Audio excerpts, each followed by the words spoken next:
How's it going, everybody? We are Hope everyone's having a good ass day today. I know I am. Now, why am I having such a good day today? That's a question for the ages, really. I'm almost always having a good day. Even when I'm not having a good day, I'm having a good day. Why? Because I'm alive. And the world is beautiful. And today it's winter. But it was mostly sunny. It was warm for winter. Granted, that's not usually a good thing, but the past few days it's been raining a lot, so having a little bit of respite from the rain and the cold and the winter chills is quite nice. And so I'm happy. I'm satisfied. I'm having a good old time. And I hope you are too. Let me know if you are in fact having a good old time. Now, today I want to talk about something that has me quite excited. I want to talk about the new updates to the Gothic Remake. If you have been in the channel for a while, you would know that I am quite excited about this game. It's, in my opinion, got potential to be the next Oblivion remaster, right? Except much, much more relevant because it's a full remake of a really old story that inspired the genre of Oblivion, of Elder Scrolls as a franchise, really. And so, because of that, I want to talk about it because I'm really excited about it. I can't wait for it to come out. But let's get into it. Because they updated the combat, which was one of the things that a lot of people complained about. So because they updated the combat, I'm going to go over the things. They posted a bunch of videos showing the differences between what was before and what it is now. They go into some really nice detail, and I want to just go over the whole thing before we go and play video games and do all that stuff together. So, enough of me rambling. Let's get into it. Just have to go here, window, select. Why can't I select Steam?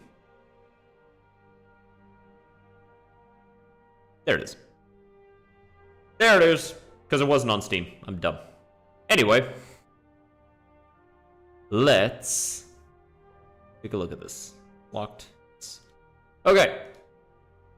So, combat changes since August 2025. Now, why is it since August 2025? Because on August 2025, there was a bit of a convention, a gaming convention in Poland. And during this gaming convention, they allowed people to play a demo, which is like in this arena inside of the old camp in Gothic, where you got to fight a bunch of enemies as either a warrior, a ranger, or a mage. Basically, the three major classes of the game, where you're either melee focused, ranged focused, or mage focused, magic, stuff like that. Now, one thing that they said that they wanted to do, which wasn't really the case in Gothic, in the original Gothic, was that they wanted to make it so it was viable for you to go all the way ranged combat. And I think that's pretty neat. It's not for me, I think it's gay, but I respect it anyway. What's up, Anguished One? We are talking about Gothic because I am super excited about it. Let's read. Hello, Gothic fans. Today we wanted to take the time to talk about the combat in Gothic 1 Remake. Since we first showed the game at Gamescom, by the way, Gothic 1 Remake implies that they're already thinking about Gothic 2 Remake, which makes me very excited because Gothic 2 had a lot of potential. I feel like it kind of dropped the ball in terms of atmosphere compared to the first one. But the updates to combat, the updates to the overworld, the updates to just like more quest lines, more of everything was really fucking fun. And I really can't wait. especially with like weapons becoming more and more magical. That one. Gothic Remake looked terrible, but now has a minimal chance of being good. No. You're thinking of the teaser. The teaser was not great. However, the remake that they did with the Nyrus demo to demonstrate it, it looks good. It looks exactly like what Gothic fans have wanted for a very long time. They have been doing things as per what people in the Discord have been saying would be good. They have been listening to the community. They have been improving things. When the Nyrus demo came out and people said, hey, we don't like these colors, they updated it within the same week. We have to keep that in mind. It's looking like it's going to be a really good game. That's all I'm saying. I just slapped the shit out of myself with this thing. That's all I'm saying. I think it has a lot of potential. I think that the devs are doing a really good job of listening to the community and actually making it so the game comes out and it's good. So, in general, the combat is mainly inspired by the original Gothic game. We chose this deliberately and didn't want to copy a combat system from an existing game, like many sword fighting games do, even though nowadays a lot of players are familiar with such systems. We wanted to deliver a feeling that goes back to actual sword fighting, where you can choose the direction of your attacks. Very cool stuff. The combat in Gothic is very complex. It features a lot of different close combat weapon types, and our goal is that every weapon type will look and feel a little different. I think this would be really cool. Real cool if they make swords and axes and staves and all this stuff be and play differently. I think that'd be awesome. Many combat abilities change depending on progression, as do animations and timings based on your mastery level. That is to say, that combat is a massive feature for us. Early in development, we established a team of designers, animators, and programmers that only work on combat. Very good. In that team, we can iterate quickly over timings and combat feel. Usually, after we're happy with a certain feeling, we make the final animation by motion capturing an actor who is good with sword fighting. Very cool. Not every studio does this. But enough of the preface. In your feedback and the conversations we had in person, it became clear that certain aspects needed some improvement. Some of those we knew, and had on the roadmap anyhow. But some others we didn't have on the radar yet. Initially, our plan was to be fully done with combat at the time of Gamescom 2025, but unfortunately, that didn't work out. So let's go into details. We have shortened the build-up animation timings. Also in the August 2025 version, there was a small delay stop when you transition from movement to an attack. This is now eliminated. So let's watch this.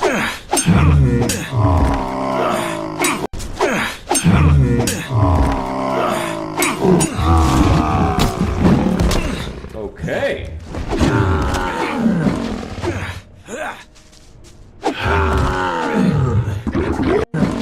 So, this is October. So, this is now, basically. This is what it is now. Witcher 3. Witcher 3 is pretty good. And the Shadow Beast looks fucking insane, by the way. I have made, like, I think 3 videos just gushing about how cool the Shadow Beasts look. So this is how it looked before. That's very slow, compared to this.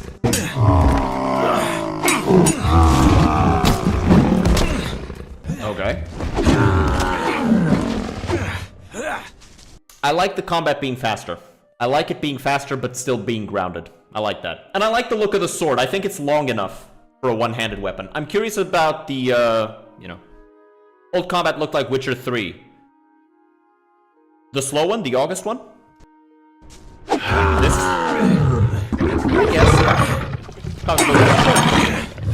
Transition from movement to combat has no delay. Stop for a more fluid experience. Good.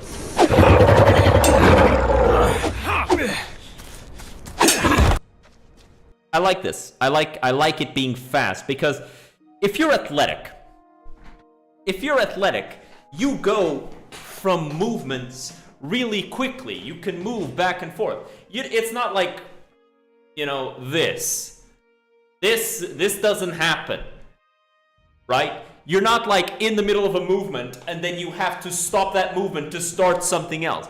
It's like, you can move around a lot if you're athletic. And so I always hate it when games give you this athletic looking character and then have him move around like a 200-pound tank, right? I said 200, 300 pound tank.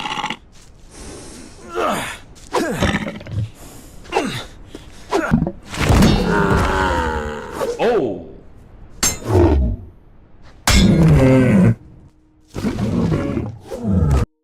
Okay, yeah, that is very obvious.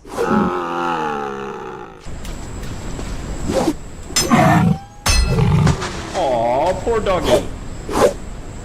Also, look at that. Look at how far he went with every attack. Look at how far he lunged. That is insane. Also, I will say, I was unhappy with the length of the two-handed swords before, and I don't know if they lengthened them, but this is a good length, I think. This is a good length. I like this. It seems to go about to his chest from his feet. That's about the length. It should, from the ground to your feet, a two-handed weapon should go from here to like here. That's the rough length.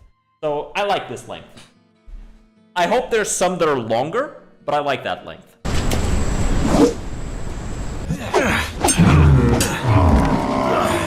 Too short, manlet sword. It's a long sword, man. Come on, it's not. They don't all need to be massive giga great swords, right? But yeah, I do hope there are longer ones still, but that's a good enough length.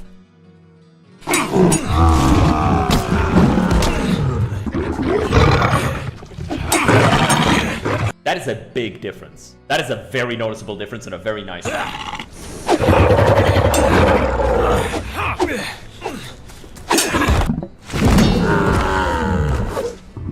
I also like the movements with the two-handed sword. Like, there's weight to it, but it's also fast and agile. So it doesn't feel like you're just swinging around a massive club. I like that. I like that a lot. Alright, let's continue. Combos are now only triggered when you press the correct attack button, not by just any attack button. Let's actually open all of these.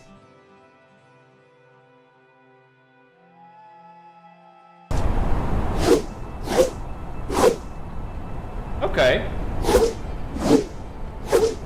Nice.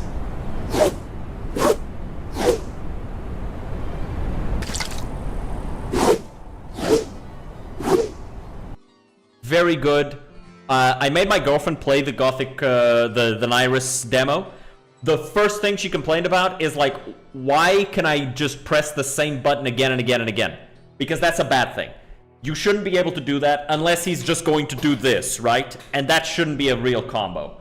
I like this. I like this a lot. Increase the difficulty in a nice way, right? By increasing complexity, by making it so you have to actually pay attention. I like that. That's good.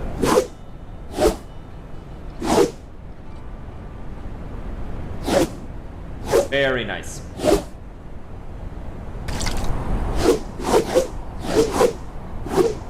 Very cool.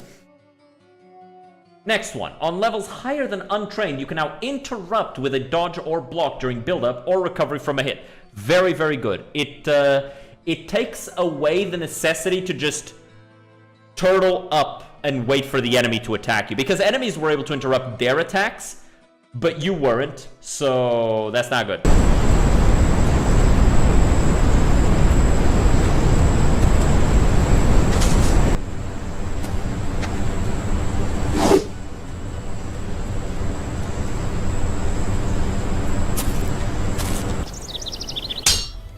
Oh, he's fighting Taurus. Why is he fighting Taurus? Good.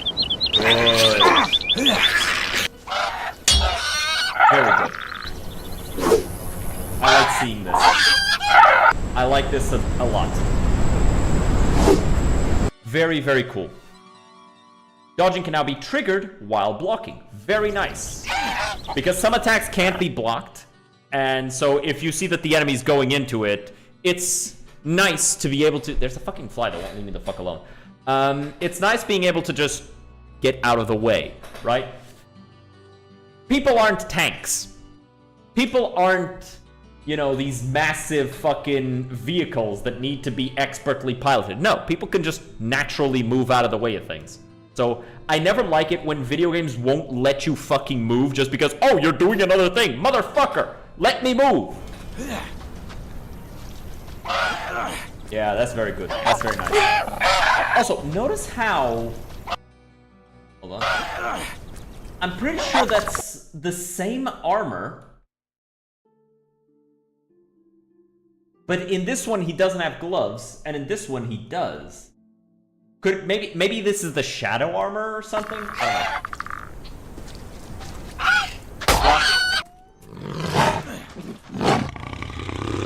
don't know. Those dogs look bad. Those orc dogs.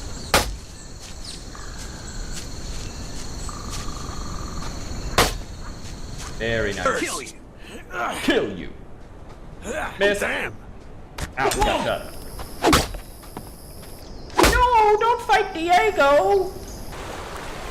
Oh, the looker looks so cool. So many of the monster remakes look so freaking cool.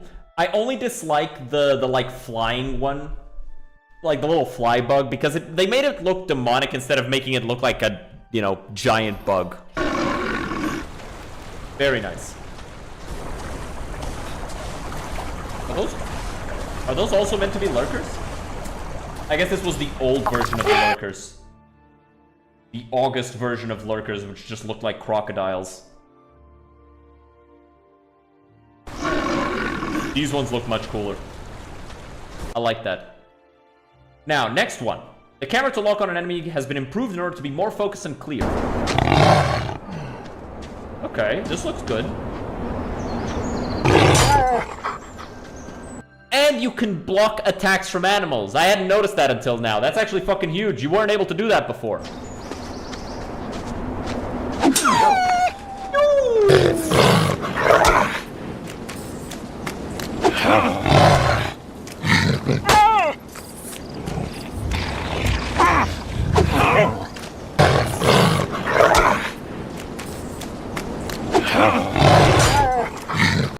I can't see that much difference. Actually, I kind of can. So what I'm noticing is, before you were here, and this is how you were seeing things, right? You can't really see me too well because I'm kind of, the hand is in the way. You are in the way. And now the camera seems to be like this. Me and 4 more people are watching you. Thank you. I appreciate you. On the thing it says there's 7 people. So there's actually you and 6 more people. But I appreciate you leaving a comment just to let me know. Thank you. You're a good dude. I appreciate that. But yeah, so I like that. Like, it gives you a better view. Like, instead of you being directly like this, it's more like this. So you can see the thing and the camera's like a little further away. I like that. I like that. I like that. Foot sliding has been replaced with a proper animation. I don't know what this means. But let's see.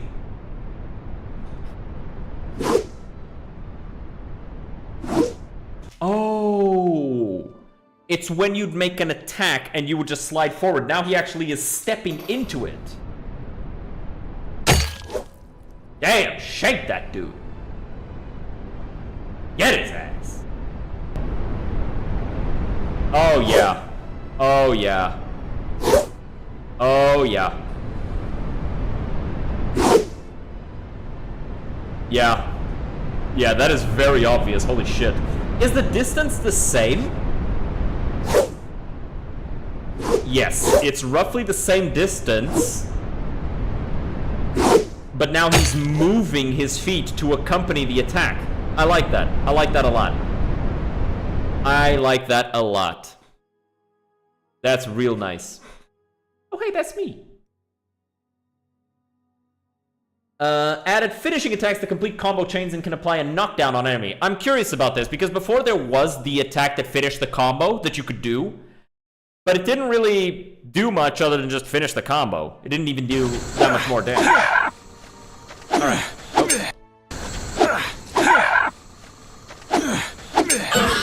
Ooh, nice. Very nice. And then you can just follow up and keep bullying them.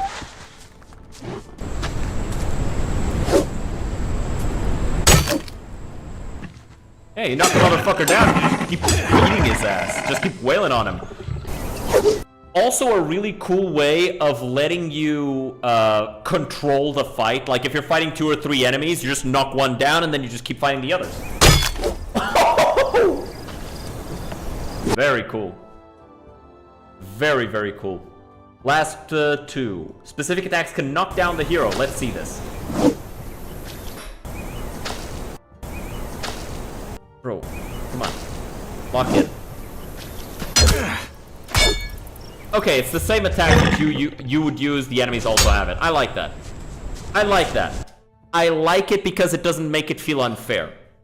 If it's only you that can knock enemies down, it feels cheap and unfair. This way, it's just a thing that they could do to you too. And it's unblockable. You have to dodge it. I like that. The Shadow Beast looks too fucking good, dude. It's not fair. They look so fucking cool. So fucking cool. And the last one. Add a new animation set for two-handed master level. It was previously the same as two-handed train.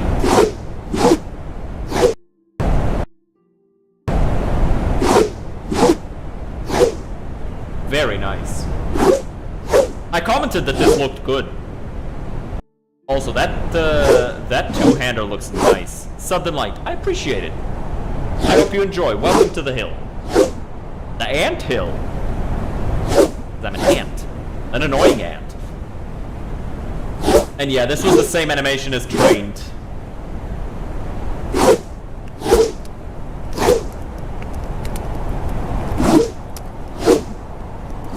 Very cool.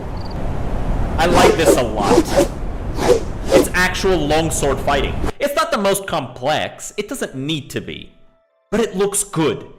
It looks showy. It looks practiced. It looks good. And I like it. I'm happy about all of these changes. They make me really excited about this game.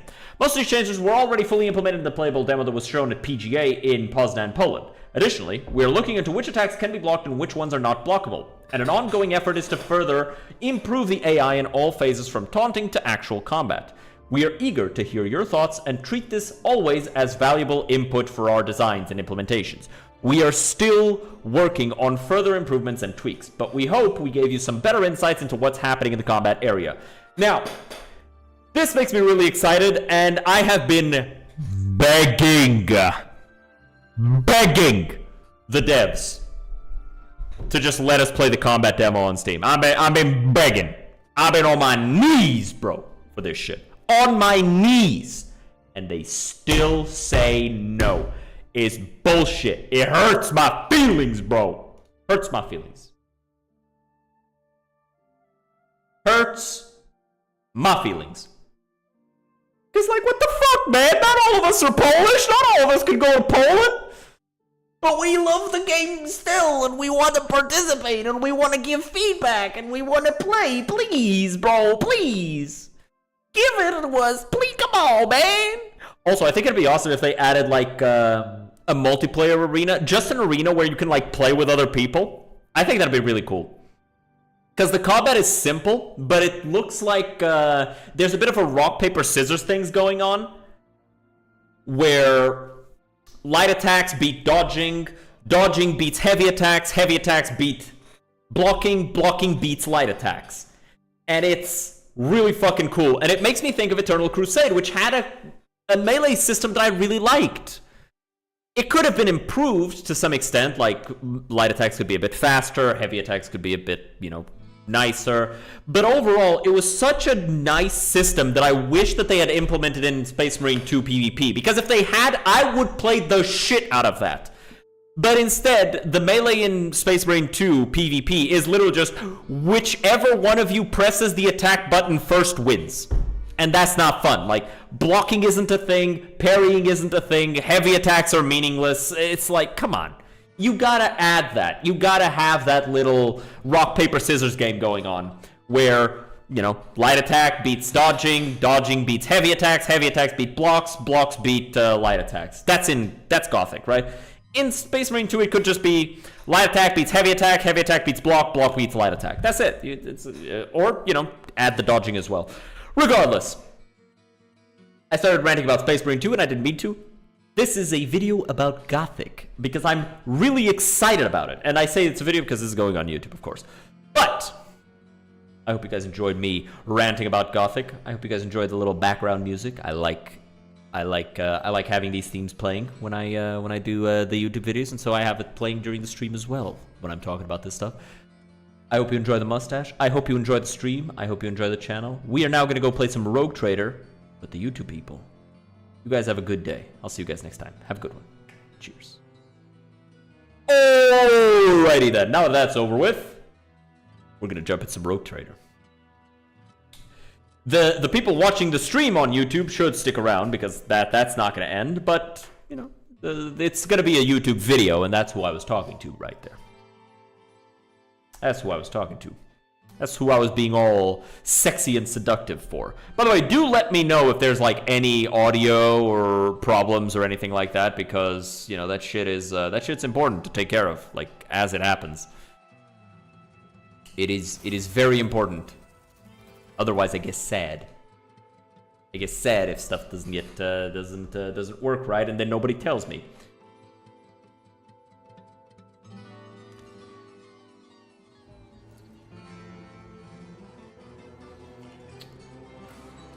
Just checking if you guys can see.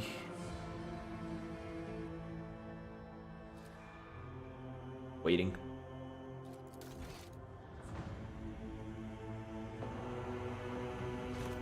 Hold on. Bit of a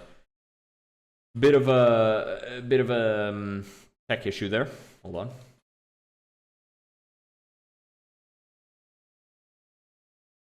There you go. Technical problem solved.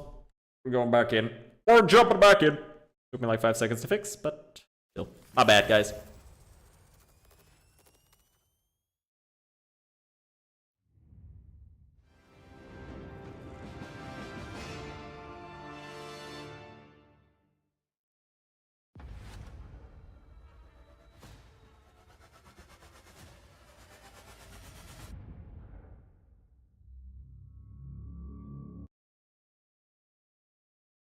Alrighty.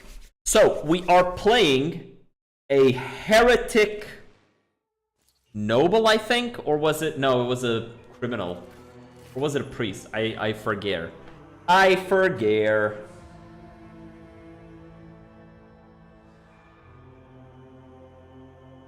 There's been a bunch of updates to Rogue Trader, and I haven't played since before those, so this is gonna be interesting.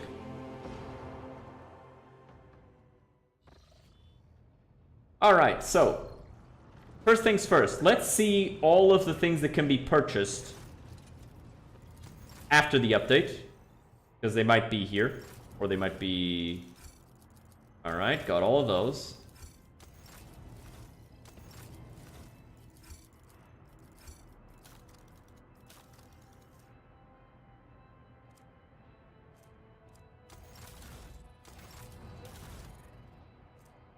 So this reduces damage by a lot more.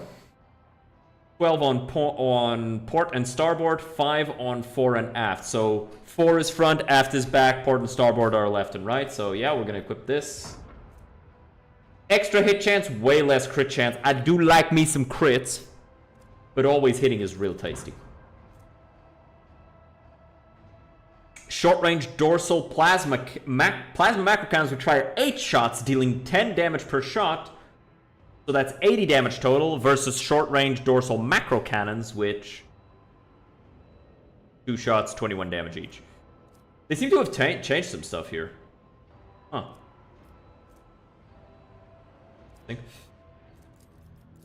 Cargo, cargo, cargo, because it goes vroom. Make it go vroom, bitch. Vroom, bitch. Alrighty.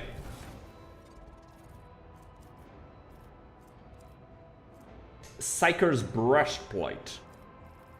Titty armor of the Psyker. What is this? Field retrain. This ability allows you to immediately redistribute your experience points of this character. It can be used only once. It will disappear when you return to your void ship. Ah, it's because of the thing. Because they changed a bunch of things.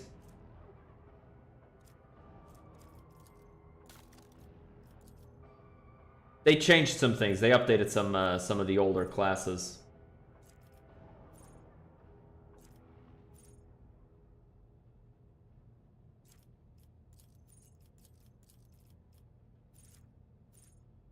Because basically nobody was using some feats, and some other feats were used by everybody, and so they wanted to kind of update that to make these things a little bit less obvious. They also changed the origins that nobody was using. What is this? Arachnoid Dragnet. Oh yeah, for the Weber. For the Weber. Poetry of Pain. Ah, Drukhari weapon things, yeah.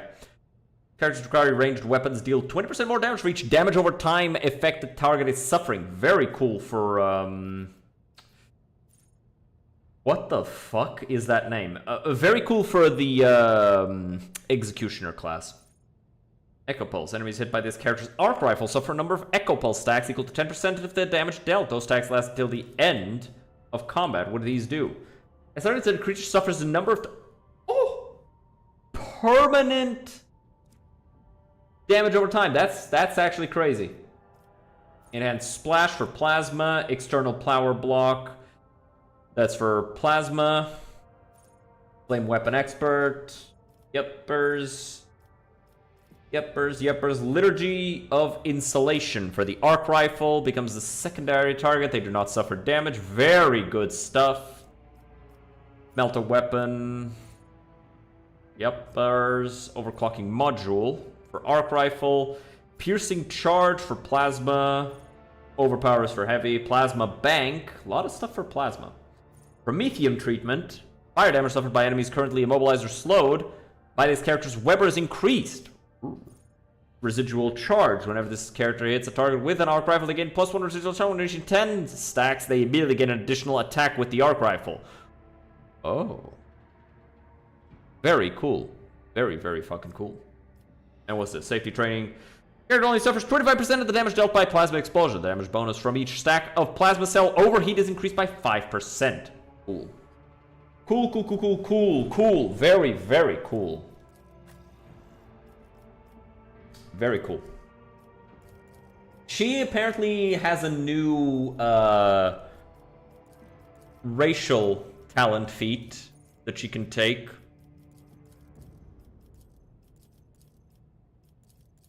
Common talents.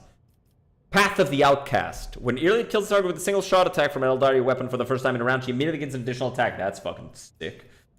Some updating was done to these weapons. Silence of Shail. Targets hit with it must pass or suffer psychosomatic trauma. Very good. Very good stuff. Very nice. Very nice.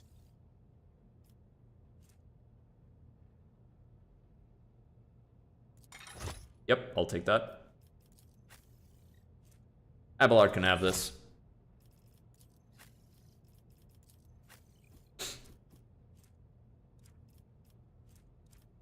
He can't wear this yet. That's new. It wasn't always lit up like that. That's cool. Glow of Dead Stars. Plasma explosion caused by this weapon affects targets in a 2-cell radius. The type of damage dealt to each target aside from the wielder is taken as warp damage. Huge. Very fucking huge. Vessel of Tech Leprosy. Yeah, we'll give this to you.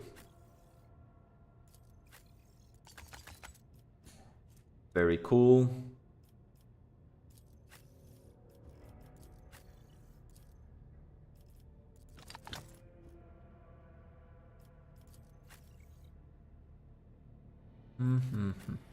I don't think there's anything else here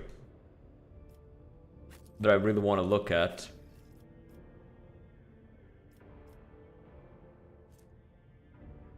What is this? Whenever the wearer blocks an attack, all adjacent creatures must pass touch or suffer a stack of perplexed. Extra armor against ranged attacks. Breacher armor is better.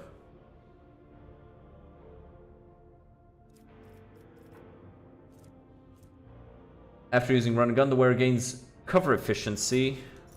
Sure, he uses run and gun at every turn. Whereas successful single attacks inflict stun on the target for 1 round. If the target fails a willpower resistance test with a -5 penalty, that's almost never going to trigger.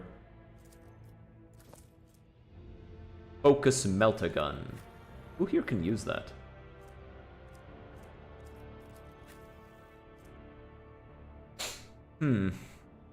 I don't like these. I think they're meh, you know? Stronghold versus Heavy Shield. +1 deflection and parry. Shield allows wielder to block. Yada yada yada. Whenever this guy blocks, whenever Stronghold blocks, he gets temporary wounds. How about you? +1 deflection, less parry, incoming energy, fire, and shock damage is reduced. Straight damage reduction is nice. So yeah, we'll just throw that out, I guess.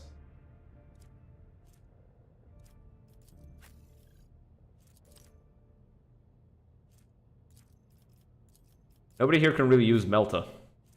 And I like him having the plasma. I guess off that goes.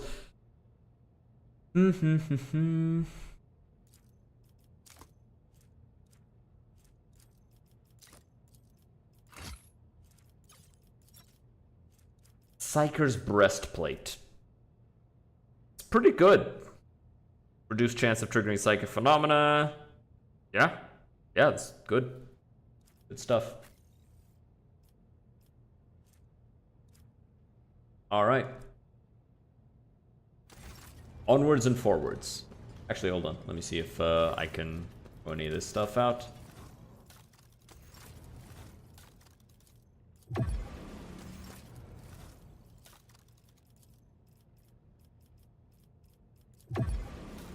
There. Inhaleth. Ooh, very cool. I know they updated a bunch of these, a bunch of the Xenos weapons. So it's definitely worth taking a look, seeing what, seeing what's new. They also made pretty much all of like the random unique weapons that don't really have an effect. They gave them effects, so that's really cool.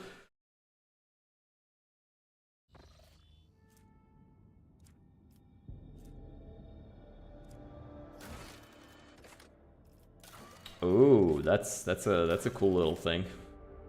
Very nice.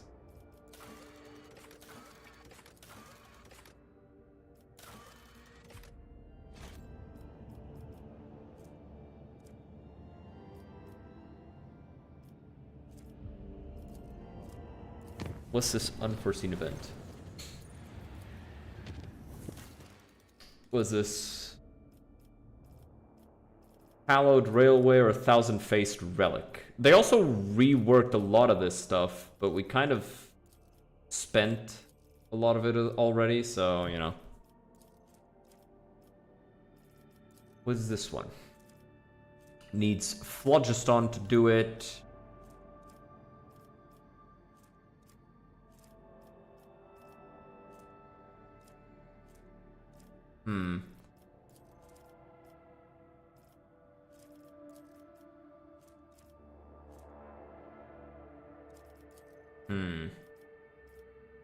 This gives me dogmatic. No, I don't like that.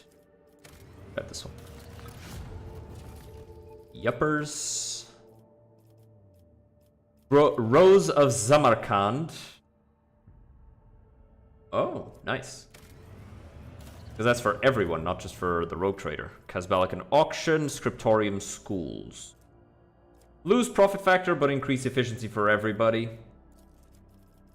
Ashen Breath, the weapon of a wrathful leader from the Eldari Corsairs, taken as a trophy by the Imperial Navy and later stolen from a secret arsenal by Casbalica agents. Dodge reduction, very nice.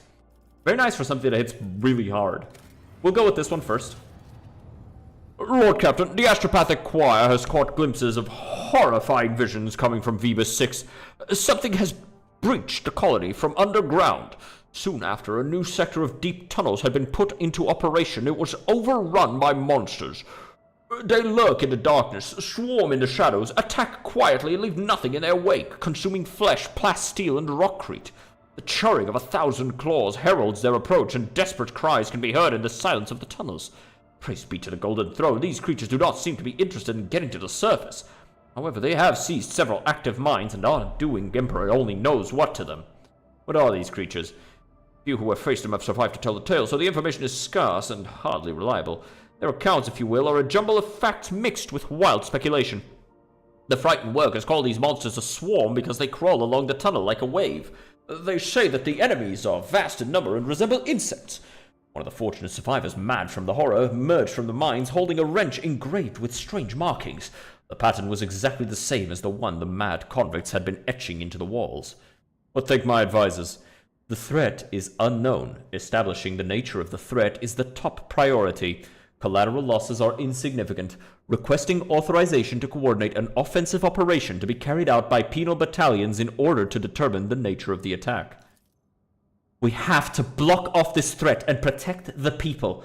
To do this, we must blow up the tunnels. But to make sure the plan works, it has to be done in areas currently occupied by this unknown enemy. I'm sure that a dozen brave souls can be found in the colony. Ones willing to accept the grace of martyrdom and carry the explosives into the darkness below. We drive those monstrosities back underground and use heavy drilling machines to simulate an offensive from multiple directions. Then we block the majority of the passage, leaving only the best defended ones open. Let's see how those miscreants enjoy being trapped. Carapace Fragment, what's this? Negates all energy damage dealt to the wearer, but it cannot occur more than 3 times per combat. Plus 10 demolition and fire damage. Okay. Plus 5 dodge and parry against Xenos attacks. That's not bad. Let's go with Solomorn's thing. Because we haven't gotten the chance to do that yet. We may lack the forces to exterminate the invaders, but we have quite enough to drive them back and win ourselves some time for the battles to come. The new extraction sector shook as drilling machinery tore into the rock. From the depths of the mining drifts came the sound of screeching and scraping. A hideous swarm of metal-reinforced insects charged into the defenders of Vebus 6. But the tactic worked. The enemy was vanquished and what remained of the swarm disappeared into the planet's bowels. One could only hope and pray that enough time had been won to prepare for their next invasion. Test of wills. We did good. Alright. Extractium Metallica. A lot of these things, but we get efficiency, we lose security. Iron Eye Grenades. What is this? It's just to lower the shit, and we get Fellowship of the Void. Nice. Decree on Diligence. Armored Raig. Bangs of Janus macro cannons. Short range broadside plasma macro cannons, which fire 6 shots, 22 damage each. That's fucking 88 damage. Fucking oofers to anybody getting hit by that. Item grants his wearer plus 5 bonus to tech use. Once per battle can be used to immediately remove all bleeding. Armored Prow. Thickest adamantine armor plates in the ship's prow compartments, allowing the ship to break through heavy enemy fire during a relentless push. Plus 5 to prow plating. Ram of the flagship causes internal fires. The number of fires depends on the size of the target. We need flawless servitors, but we can't do that one. That. Because we already did Vigils of the Tech Guards. We'll go with this one. Alright. I want to finish this before I, go into Act 3.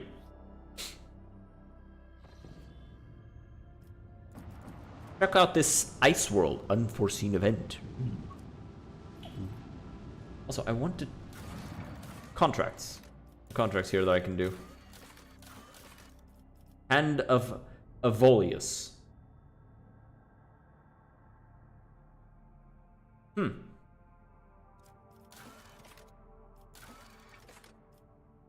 I don't really need any of these. Where are these marked? Blood and Nephium. Caligus Winterscale has found out that the secret of gas factoriums has been stolen from him. He's willing to leave that unfortunate incident. Eh, sure, fuck you.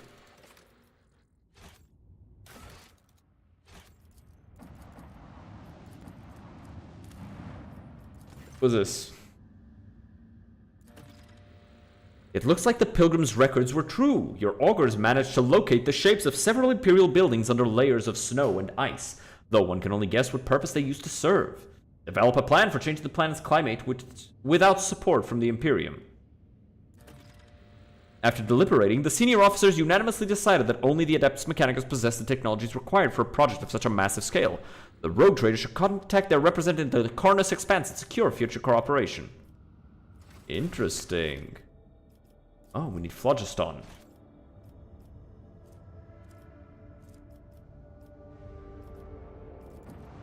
Good thing there's some here. Hopefully it's enough. Should be at least 3. Meh. Meh. It's not enough. Meh.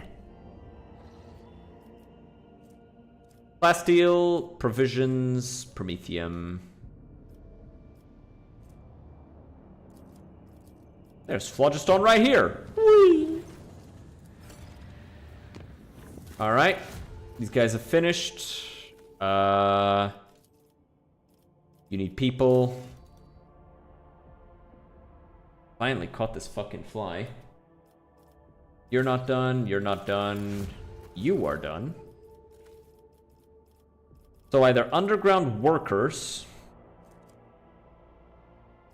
or Extractium Metallica.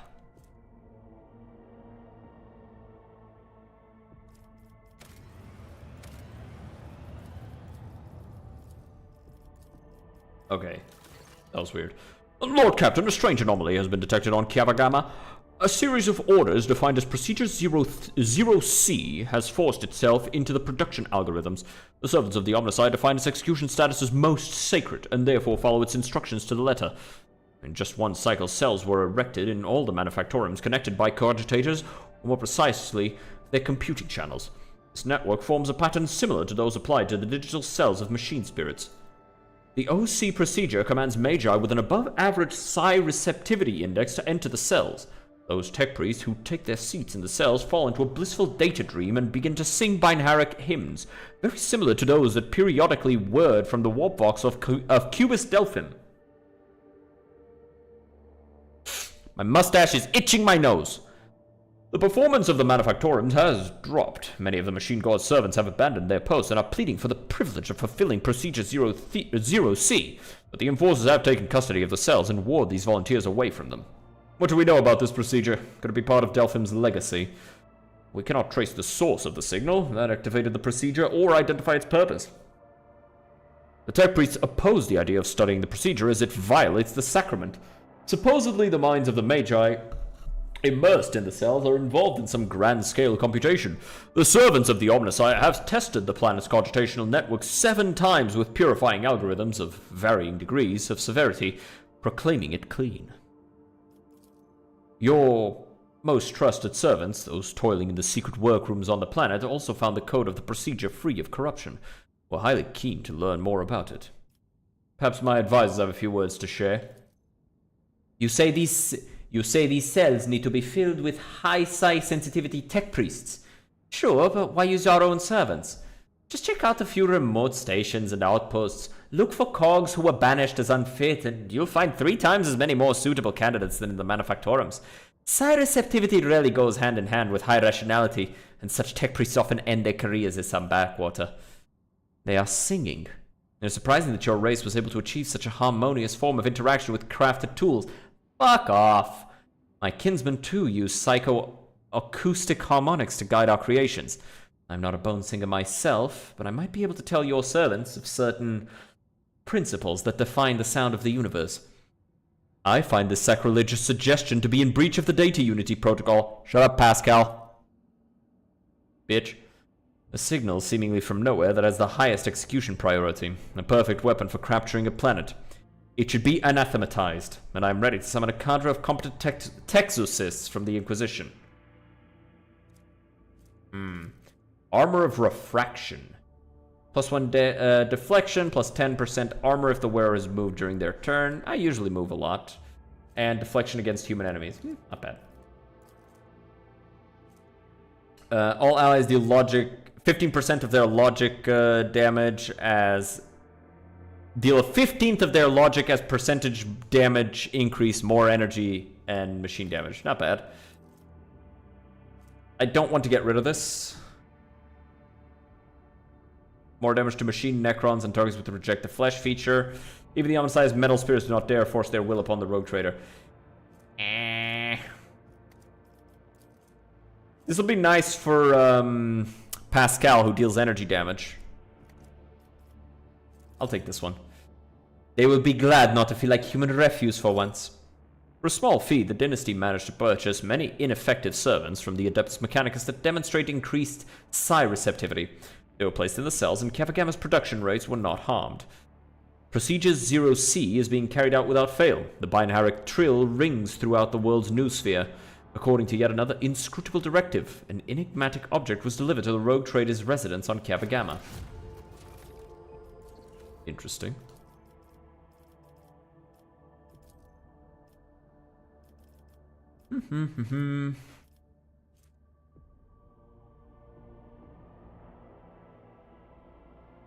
Sure, I'll take fucking 20 extra. Oh wait, this is for... You're gonna increase my iconoclast meter, you fuck! Yeah, it's fine.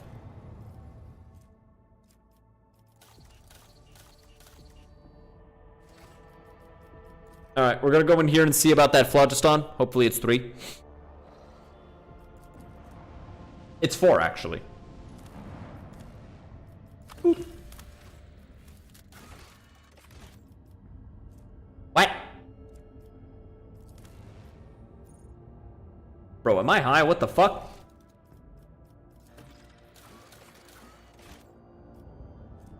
What? Why am I getting double? What?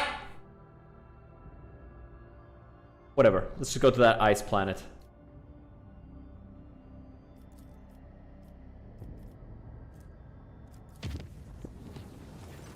Pretty sure I used to be able to drag this around.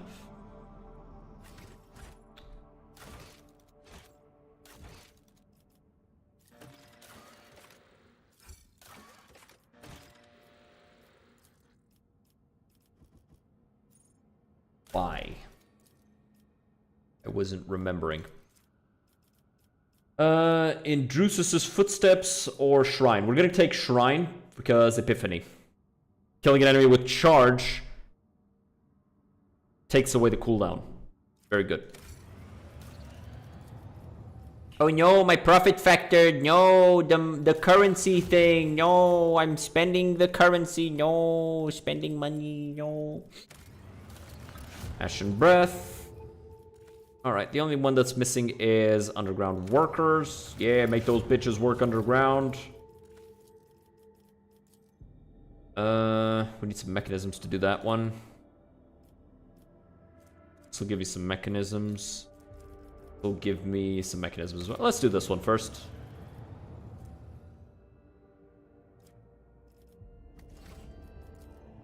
Alrighty. Let's go.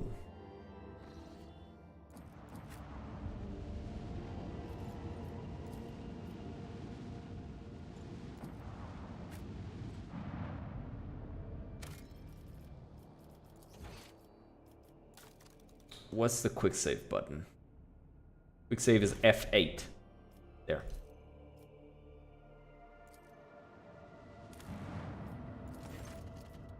Alright. Your crew is treated to an amazing sight. The armory world, which spent decades under layers of tightly packed ice, blooms before them like a carpet of black flowers, revealing hundreds of Imperium supply bases amidst the melting snow broth. They are practically untouched by time. Mine. Quick-firing las pistol, emerald cherub ring, extra fellowship and resolve, and mobile extractiums. Oh. And something further still.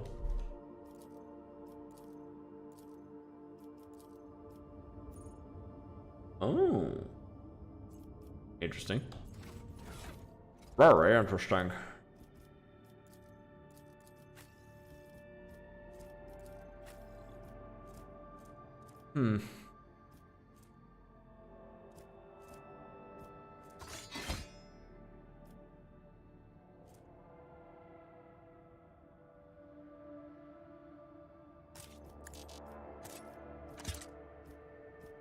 Yes.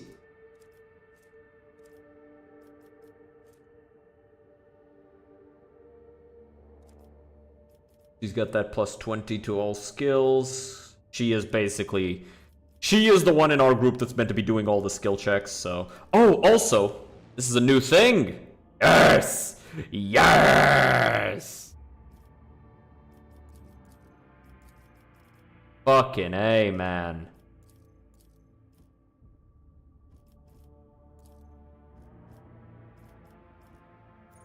God, man. Why did this take so long to put in the game?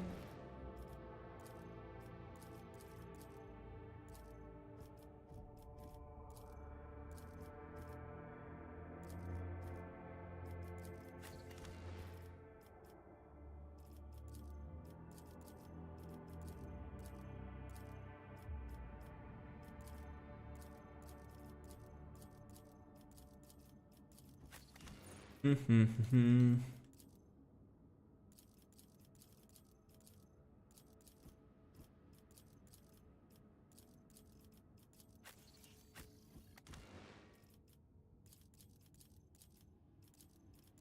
only just realized that... Is this new? Was this here before? I never noticed that they're wearing the body glove underneath. That's interesting. I'll leave that on, actually. I think it fits nicely. Not for her. I feel like it fits nicer if she has the cleavage. I feel like that fits her character more. Can't hide his backpack, obviously.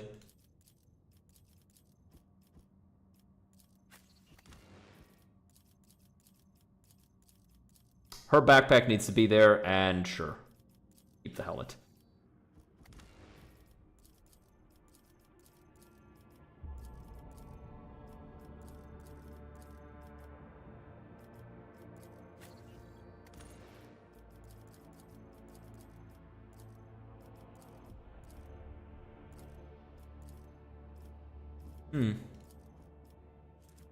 I like her backpack.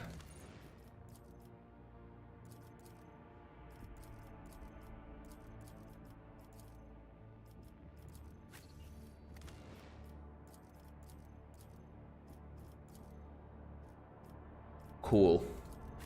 Glyto, the bestest of boys. Yeah! Alright, what's this? Cannot be equipped by a familiar. This is my ship. Weirdo. Short range, but... So, that's 6 shots, 132 damage, versus 4 shots, 27 damage.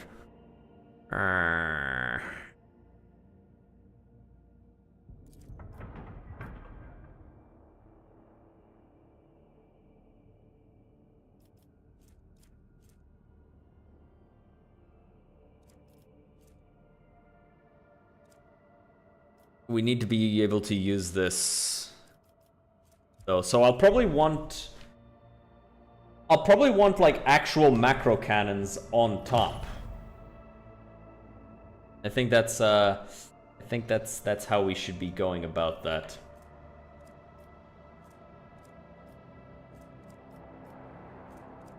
I don't know that there's anything else for us to look at. Eye of the Magnetic Storm. Are we strong enough? Are our tools strong enough, actually? Not our feet. We are strong enough for sure.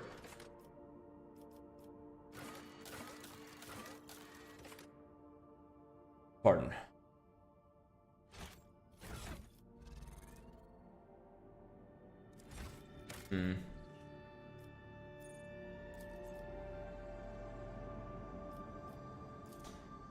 All right, I guess this is all that's left. Well, we do have to keep going through these. What's this? An incredible find has been made on Foulstone, Lord Captain. A lost volume of St. Keith's diary has been discovered during the restoration of his crypt. By following the saint's words, the Order of the Hammer was able to find a crypto ark containing a tech relic of St. Cognatus, a crucible. Keith's writings on it are vague. It's called the Sculptor and Transformer, granting life and grace. The explorators have sent a delegation to lay claim to the treasure, which has sparked a heated dispute that has been going on for many days. What are the main points of the dispute? But the tech priests claim that the privileges of the Adeptus Mechanicus oblige the Order of the Hammer to hand any sacred archaeotech over to them. They argue that the crucible should be considered not a personal possession of the saint, but rather an object temporarily entrusted into his care. The Order of the Hammer rejects this thesis, insisting that the right to care for such sacred objects belongs to the Ecclesiarchy's cults, and since Cognatius was canonized, then the crucible should be regarded as a blessed relic, not archaeotech. Yeah, seems about right. How fierce are the deliberations? Quite. The discussions have been happening now for more than 8 cycles without interruption. Both sides have provided more than 100 experts on scholarly wisdom and law, and have put forward around 4,000 theses, arguments, and testimonies. Special Administratum Commission, comprised of 200 armed clerks, has arrived to pass verdict and enforce the law. This may well be the largest religious dispute in the Expanse's history. Prelate Lugnalia is vehemently defending the rights of the Order and seems to have managed to instill a touch of righteous fear in the explorators. Perhaps it will keep them from taking revenge if the dispute does not conclude in their favor. What is this? All void ship weapons except torpedoes gain 3 crit chance and damage.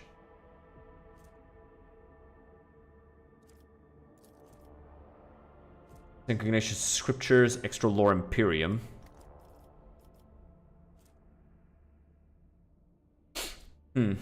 What say my companions? It is likely that the research contained in the... It is likely that the research contained in the ancient treatises and archival repositories of the Adeptus Mechanicus will provide factual information on similar precedent. I can spare some of my computing power to find such a case and provide my brothers and sisters with the information that is necessary to win this dispute. I believe that the chronicles of the Amylinian Conclave describe mystical miracles witnessed by zealots while praying at an ancient banner of St. Cappius.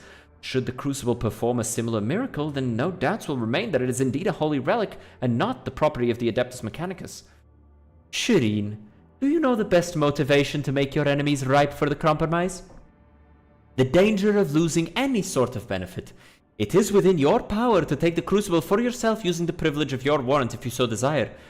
Why do you not imply such a possibility to the parties involved?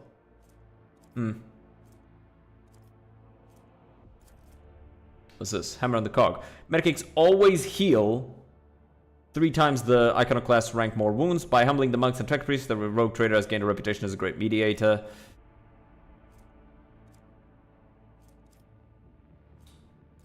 I like this one. Reroll a failed test once per test. This is based on Lore Imperium, right? Yep. I'll take this one. Now I feel uneasy at the thought that I have become the mastermind of this deceit. After some time, the crucible revealed a miraculous vision. Sacred images of martyrs appeared before the awestruck witnesses and blessed the ancient artifact. And even though some claim to have caught a glimpse of some suspicious individuals operating lens machines, most of those present acknowledge the fact of this miracle and the status of the crucible as a relic. The explorers have made peace with their loss and asked permission to conduct several of their own rituals with the crucible. When the tech liturgies had been completed, the tech priests departed Foulstone. Like good little bitch boys. Fuck. Joking. Yeah. Dying. Research into the crucible has identified it as a device for surface terraforming. Fueled by the geothermal energy of the planet, it could turn a wasteland into a blooming garden. However, a way to launch it has yet to be found. Fascinating. Last one. Janus is complete.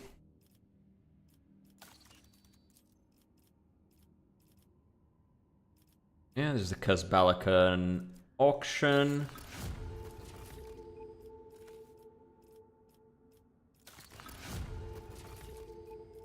And there's these two still. Get this.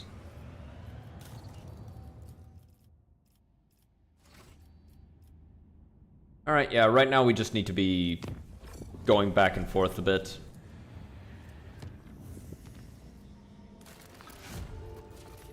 Okay, I think this one's done. Yep. Foulstone is finished. Janus was already finished. Dargonus is finished.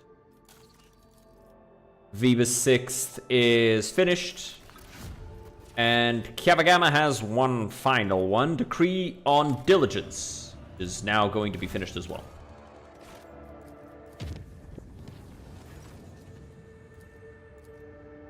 Ow. Bitch.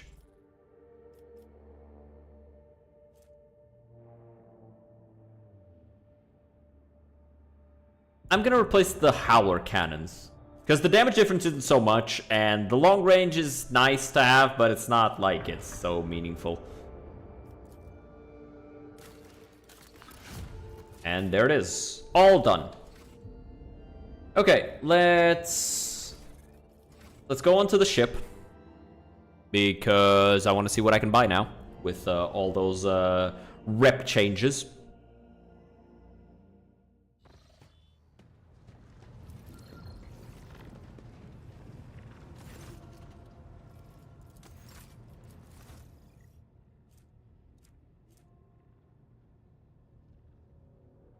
Oh, that's not bad.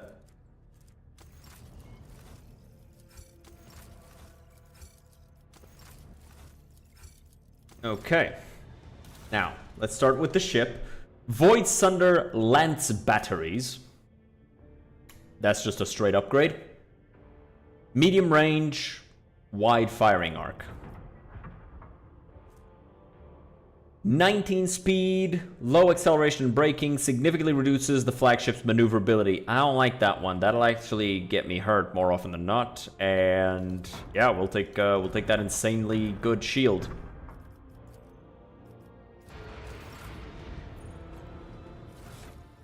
Now, this is absolutely not type in ascending order. Why the fuck were the weapons down there? Okay.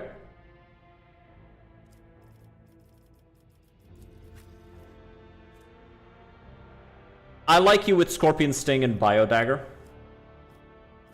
She's got Drukhari weapons, and I will certainly be using that to its fullest effect. You can have this as an additional weapon. Not you. Yeah, you don't really need much of nothing.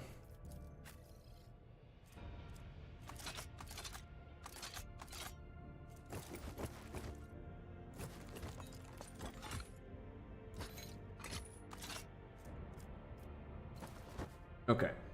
All of the capes, trinkets, wondrous items here, armor, ranged weapons, melee weapons. So, I want you with 2 guns, so you can be doing that.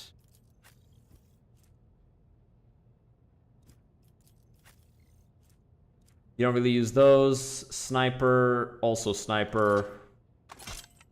Yeah, sure. We'll give you the roar, the needle rifle here.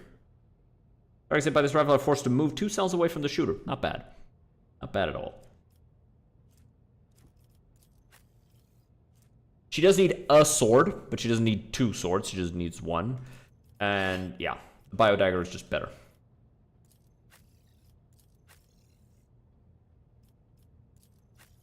Okay.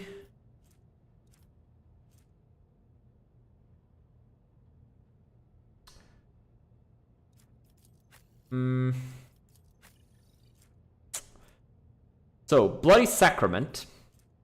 Area attacks with a small create a smoke cloud. All creatures that enter that area must pass a toughness, strength, and willpower resistance test with -15. On a failed toughness, blind. On failed strength, slowed. On failed willpower, disturbed. Not bad. Not bad at all. Basically, he becomes like this frontline support character, just trying his hardest to spam these heavy attacks and get them to just stay. Extra crit doubles if the wearer hasn't moved. Alternatively, after a successful attack, chance to inflict bleed. I think that goes on you. What's where it hurts? Okay.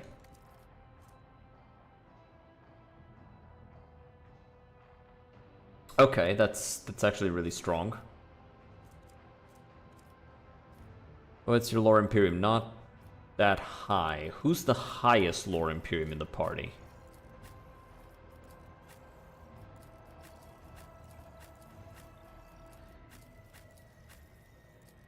Shit, it's her. Extra armor and stuff, but I'd be losing 10 on everything else. I don't like that. I don't like losing stuff. And she is an iconoclast adherent, right? Yeah. As I thought. Extra fellowship and increases resolve.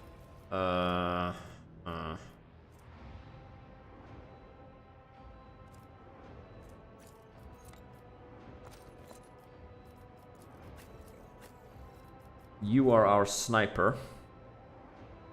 You do like using those dead-eye shots.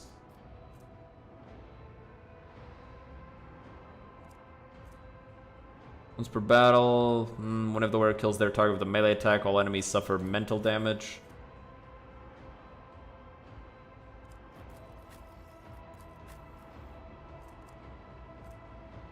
+5 willpower each time they choose an ally.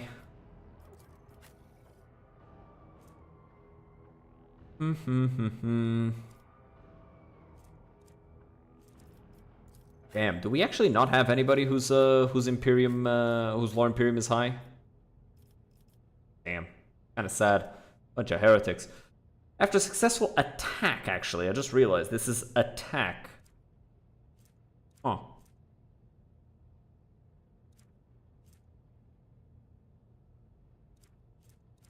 After any attack.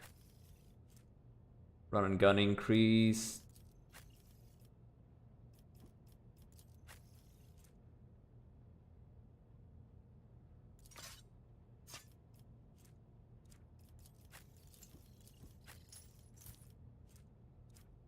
Two things improving run and gun. I'll give this to you. Guess I'll give you this.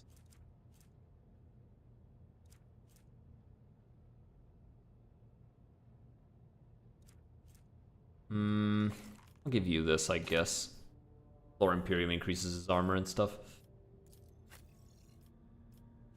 This is all based on increasing his carouse and temporary wounds.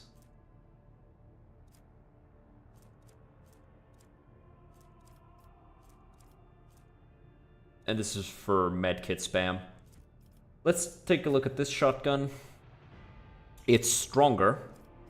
But this one, whenever the wielder parries an attack or hits 2 or more enemies with the shotgun's range damage, they gain +1 attack until the start of their next turn. That extra attack is huge. So, bye. Goodbye, shotgun. Goodbye, goodbye. You won't be missed. Fuck you. Goodbye. Go away.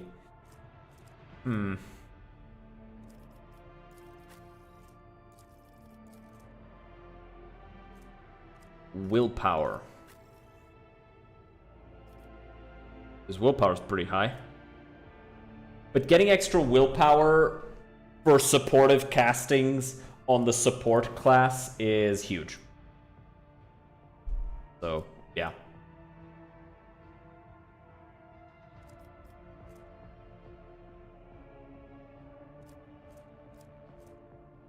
Yeah.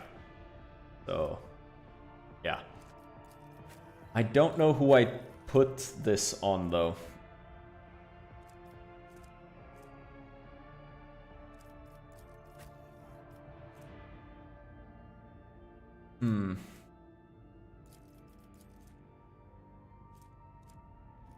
Agility bonus, a third of the agility bonus.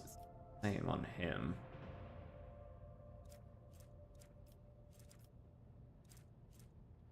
Death from above deals an additional 15 mental damage. That's pretty good. But this improves the bleeding, burning, and toxin. She doesn't really rely that much on straight damage. She relies on spreading those dots. So all of this is trash. Literally have never hit a shot with these.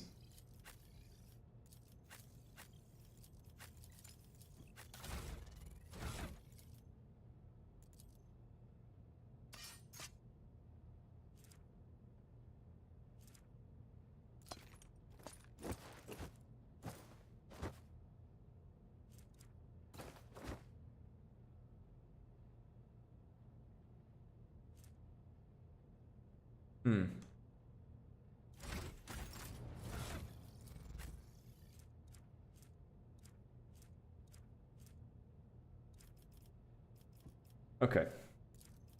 Yeah, I just wanted to verify. So yeah, we can throw all of these out.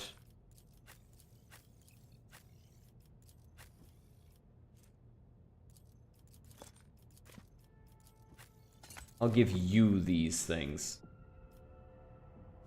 Make you the heel bitch of the group. And he can have dual melta finger guns. Who has the other one?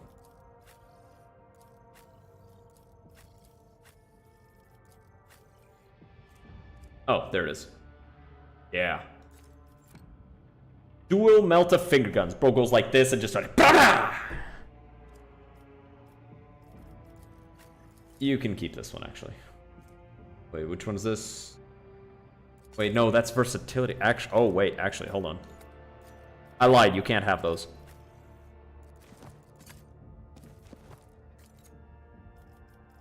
But so, who do I give these to?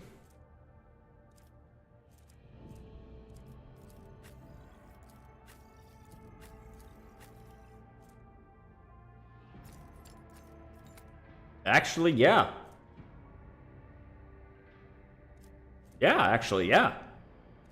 Just fucking blast people with Melta. Not like he benefits from these that much. He moves around a lot.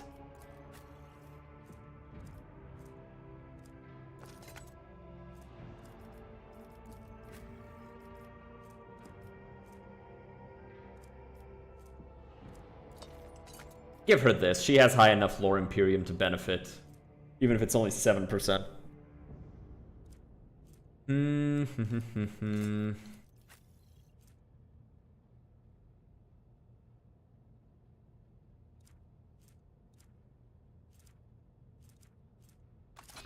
I'll give him the sniper rifle as just like a thing. If he's too far away from using his shotgun, he could just pull that out.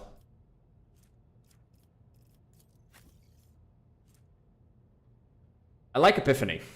I like that charge cooldown reduction, but at the same time, the Ebonite sword fucks. The Ebonite sword just fucks, you know?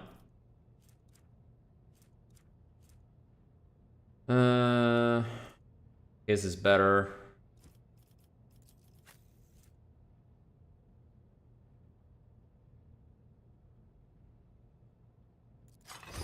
Yep.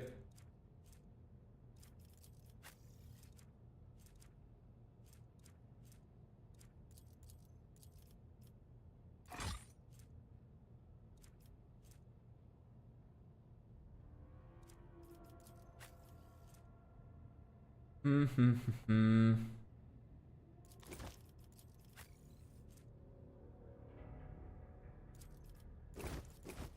going to give this to you because you're the temp wound generator. Do I have any other gloves here? I think it was the attack one, right?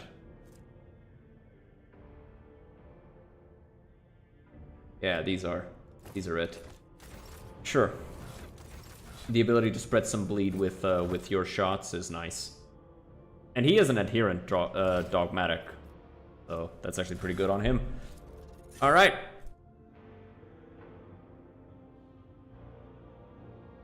Hmm.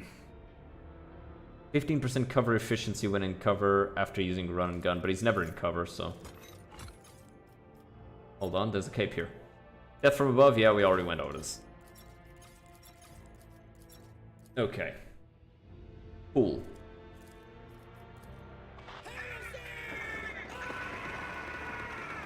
I love that skull. Stun grenades, RBT's handcuffs.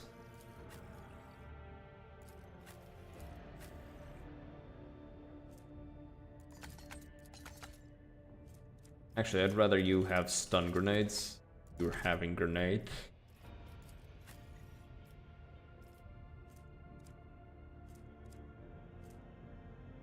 Pollen of the Unreal. This is some psychic bullshit.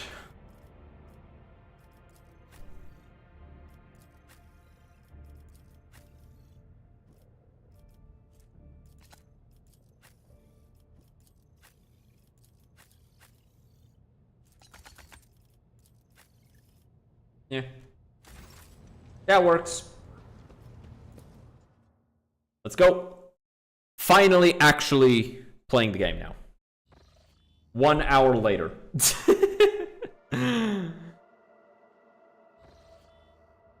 boring ass stream where I'm just fucking going over my my inventory shit. Apparently they also increased the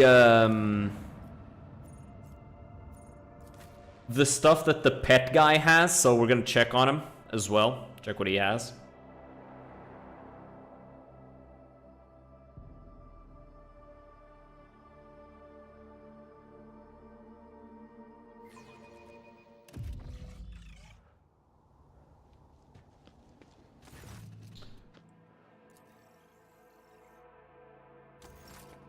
Nope. No new stuff. Alright. I think it's time we talk to the Master of Ceremonies. It's not like there's anything else we can do.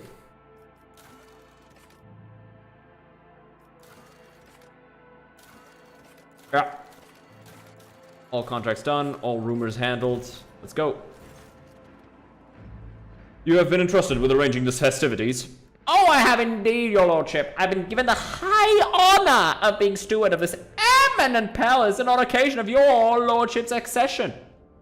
I will be overseeing the preparations for the ceremony. House of Assyrian, to whom you entrusted the arrangements for the festivities, is overjoyed at having received the honor of introducing you to your subjects, and humbly thanks you. Everything ready? The palace decorations are prepared, and we are ready to begin at your command. The festive activities in the capital have likewise been arranged, and the guests of honor either have arrived on the planet or are awaiting invitation in near orbit. The servants are already in your chambers to see to it that you are impeccably garbed for the occasion. Let us begin.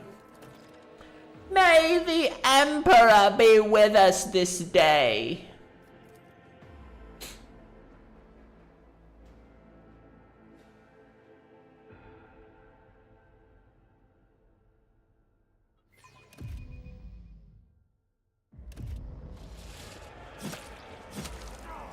Oh yeah, because I said I wanted to execute a bunch of, dudes.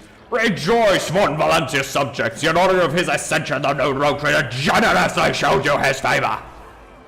Yeah, it's just a bunch of people fighting. Witness these wild and merciless warriors face each other in a fight to the death. All for your amusement, good folk. Anyone is allowed to participate, and the winners of these battles will be granted the power to become a private in the von Valentius wardens. Be merry and praise the rogue trader's name! You just know bro hit like 3 lines before doing that speech. Like, you heard the way he was going? That man is not sober.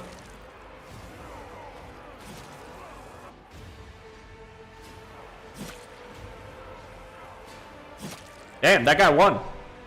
This guy right here, he won. Oh, you can't see it because I'm in the way. My bad. Skill issue. On your part, of course. Not mine.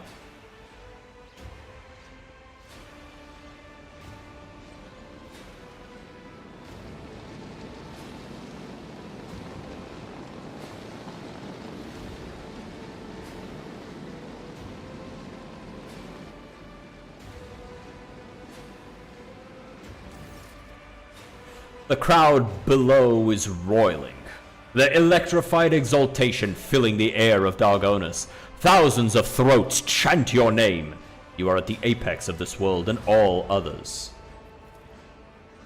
Amplified by 100 voices, the voice of the Master of Ceremony booms. Rejoice, subjects of Dargonus! You have been granted the felicity of witnessing your master.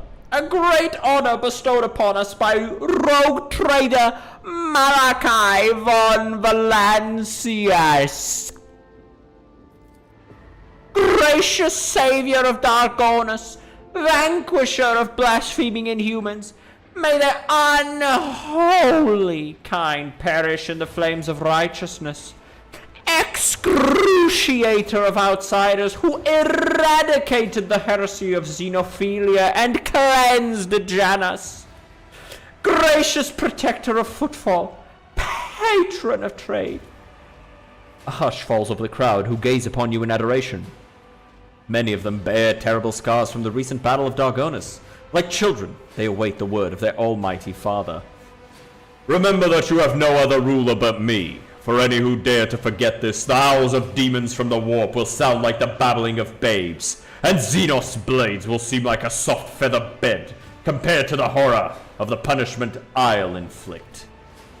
The crowd falls to their knees in terror and awe, chanting your name and screaming oaths of eternal loyalty to the Von Valancius dynasty. Any who hesitate or question this mania are torn to pieces by the throng. Very loud thinkers, these people. Her face pallid, Idira taps the augmetic on her temple. She's clearly discomfited under the gaze of the massive crowd. The commoners have never seen a real sorcerer before, and they stare at her with curiosity and fear. Adequate. Dargonus has not disappointed. You remember the next part, yes? Your lordship will be asked to take the oath. Let the oath of the Von Valancius dynasty be taken. Please repeat after me, your lordship. I, Malachi, rogue trader by the grace of the Emperor, vow to be the paragon of humanity. Unbroken by adversity, to walk bravely first into darkness, to unite and reclaim what was lost, to triumph over nightmares untold, to hold boldly the reins of fate, to walk steadily the road of thorns, through pain to greatness. You hear a rumble. It is the roar of the sea of your subjects. With jubilation and devout fear, they welcome your ascension. It is done. Water.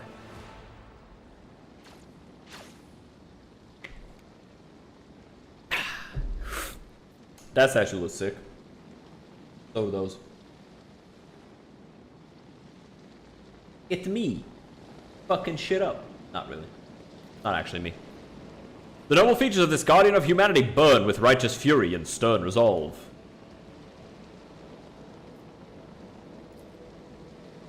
This exotic statue, which formerly pleased the eyes of Xenos, now adorns the palace of this dynasty of glorious explorers of the Cornus Expanse. Hey, Elliot. Your gatherings look odd and unusual. I will remember this. Okay. That shit looks fucking bussin'. Yeah, I bet you two wish you could have some, don't you? Fucking brokies.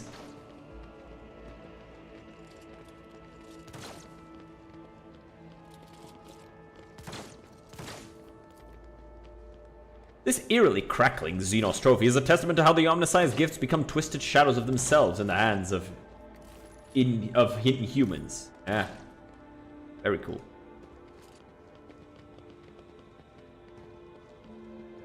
Your subjects have turned the act of killing into amusement. It is a great sacrilege, Domin Malachi, but I have no fear. I will explain the will of the Undying One to the lay people. Please don't. You're gonna kill them.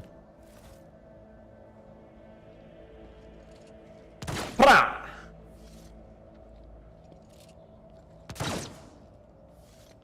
He just puts it away for each of them.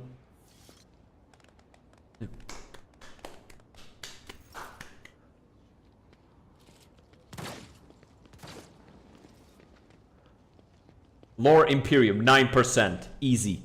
Easy check.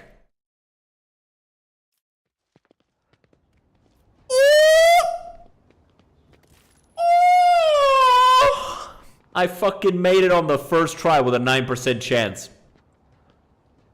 Not bad.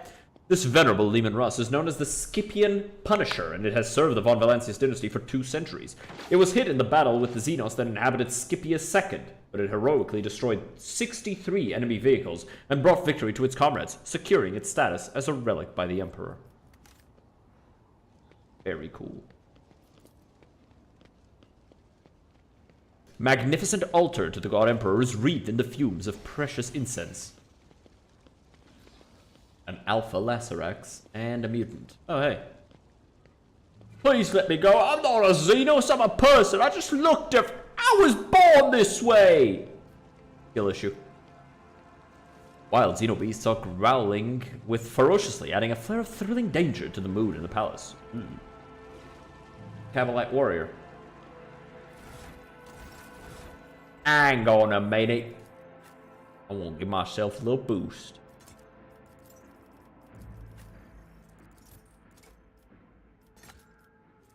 Yeah.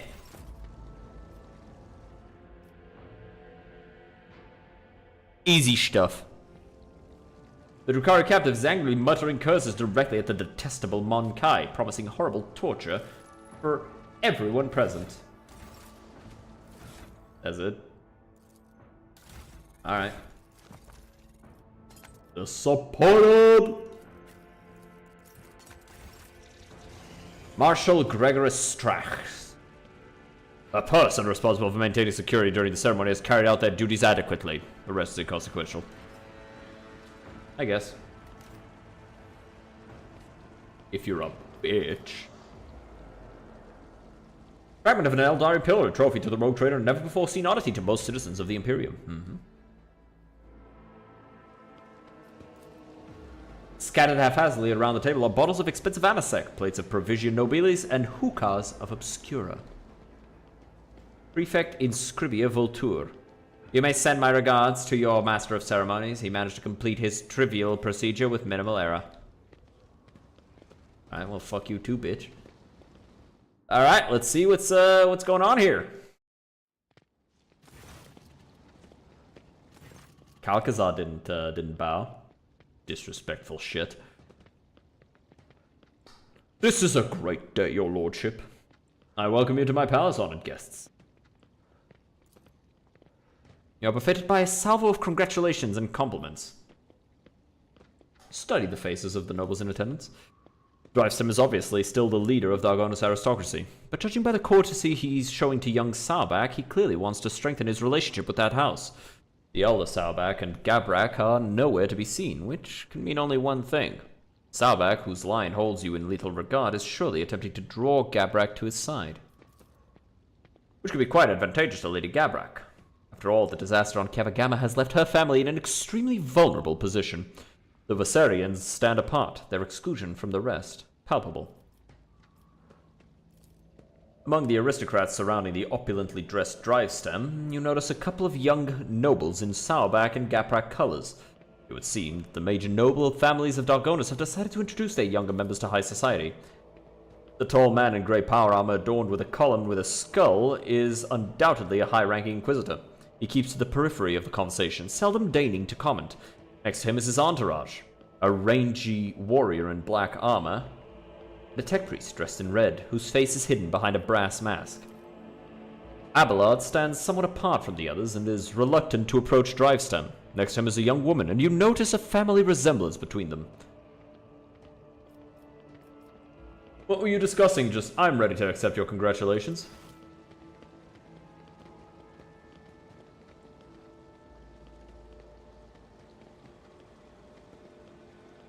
Just pushes the shit into my chest and drops it because I don't move. I just fucking stonewall them.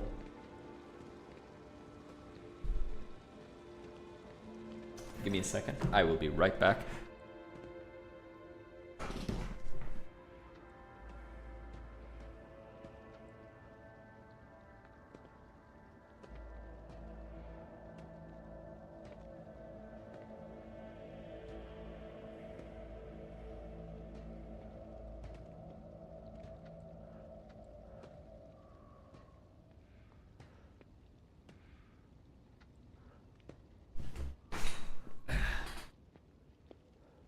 In that case, allow me to be the first to offer them. My soldiers took this splendid trophy from the body of one of the Xenos commanders. The weapon is too beautiful and forbidden for anyone but your lordship. Severed hand, extra toxic damage. Targets hit with this weapon must pass a toughness resistance test with a -30 penalty or suffer cannot attack for 1 round. That's fucking crazy. Crazy fucking good. Exotic sword. Your lordship, House Saubak anticipates the onset of unsettled and bloody times. Make the ungodly Xenos cower at your approach, my family humbly presents you with a dozen pieces of secondary armament for your ship. House Gaprak is delighted to present you this blessed work of the Omnissiah's smiths. May this locator matrix, which took the holy artisan an entire lifetime to create, always show you the right path. That's really good. That's really good. Your lordship, House Viserion possesses no relics worthy of your acceptance, but we are rich and talented and hard-working people. As a sign of our loyalty, I humbly offer you my flesh and blood. 100 of my kin will go to colonies in your protectorate and use all their talents so that the worlds in your charge may prosper. What were you discussing just now? We were talking about the brutal raid, Xenos raid on our fair Argonis. So many victims. So much damage to our industry. Thank the Emperor that you are our protector. If it weren't for you, the cursed invaders would have obliterated the whole planet. Sharing the sector with the blasted Xenos is impossible. I hope we respond to their raid on Dargonis with a punitive campaign. I see you hate Xenos with all your heart. I do. This pestilence against the Emperor must be exterminated. He talks ardently and smoothly, like a commissar. He places his hand on the hilt of his finely adorned sword, his pale face ablaze with noble fury. Or they must be forced into servitude. Many Xenos are more useful alive and obedient than dead. The young man in Gabrak colors speaks with sagacity and gravity. His opinion seems to carry little weight in this circle.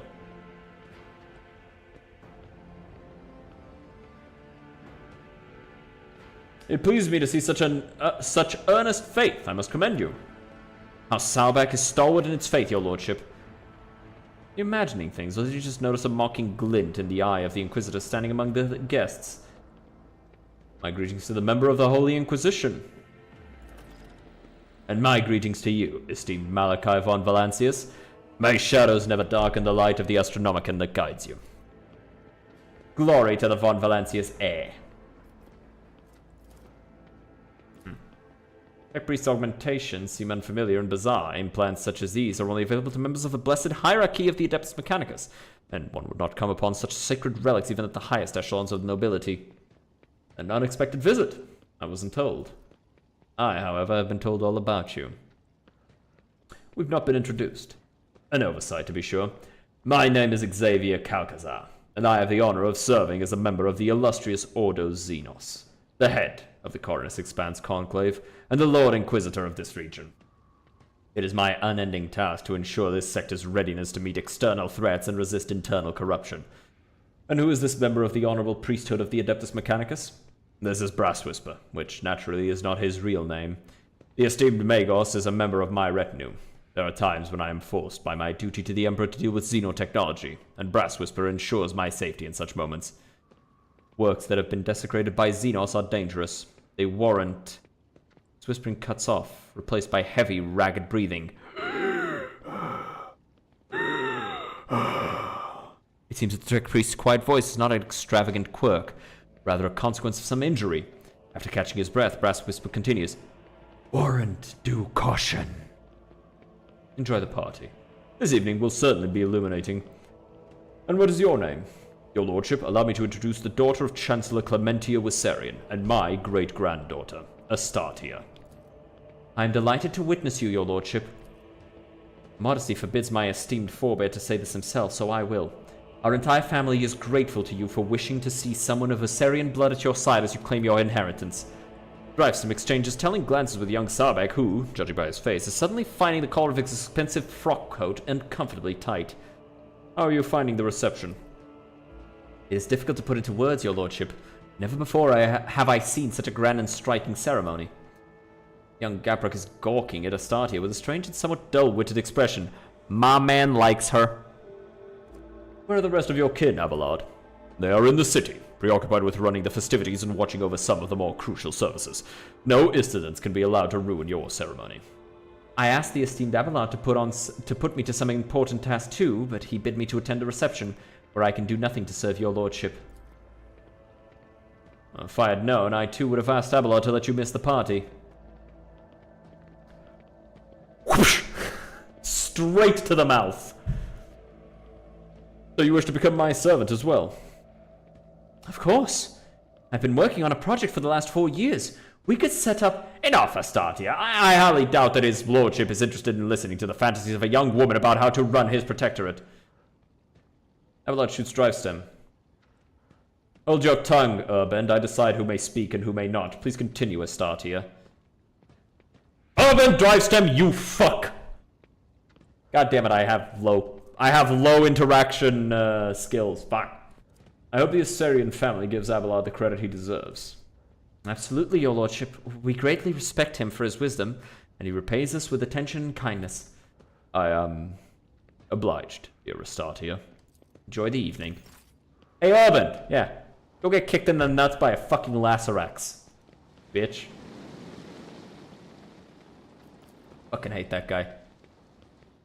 I specifically asked. Motherfucker cuts in to tell her to shut up. I swear to God I'd have your balls in a vice. Like a literal vice. Just...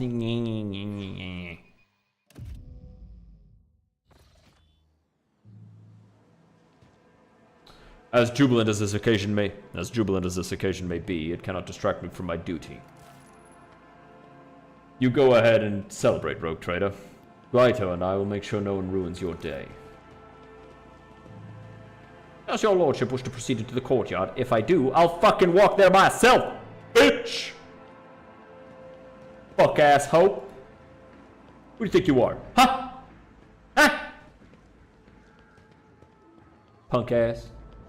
Anyway.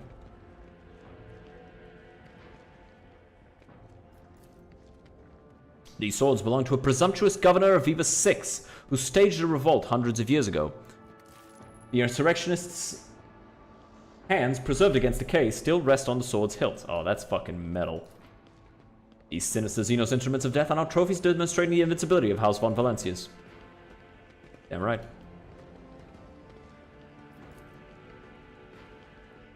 Collection of proudly displayed weapons that belong to distinguished rogue traders of House von Valencius.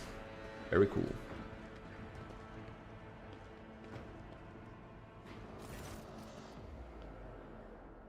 That guy is skinny. Malachi! There you are! Welcome to the circle where each member is as powerful, ambitious, greedy, and vain as the last. That is to say, the noble rogue traders. Yes, you have found yourself suitable company, Caligos. At the very least, now you can enjoy idle diversions, boast about your power, and indulge in profane pastimes with one who is your equal rather than a member of the lower classes. My servants have brought certain facts of the new rogue trader's biography to my attention. It may be wise of you to do the same, Caligos, unless you wish to face disappointment in the future. Hint of superiority in her eyes, your ears are burning and your mouth is dry. She knows of the shame of your past. It would seem that the meticulous archivist of House Chordav performed regrettably well. Observe the rogue traders. Caligos Winterscale is a broad-shouldered, athletic-looking man. Frigidly flashes a bright smile, no less dazzling than the blade of the power axe he carries. Every part of him, from the toes of his magnificent boots to the tips of his hair, radiates strength and the desire to live and win. His smile is crooked, as if ready to turn to a hostile snarl at any moment. Next to him is an unmoving hulk of a man clad in armor. His low forehead and gloomy face bear signs of degradation, and his bloodshot eyes are expressionless like a pair of glass buttons. Incendia Chorda radiates cosmic cold. Her skin is unnaturally white, and a nervous tick is constantly tugging at the left side of her noble visage. Garbed in full dress uniform adorned with purity seals, she is the embodiment of a true imperial aristocrat. Haunting her side is a gaunt shadow of a priest in plain black robes. Hieronymus Doloroso, whom you met on footfall, gives you a respectful nod.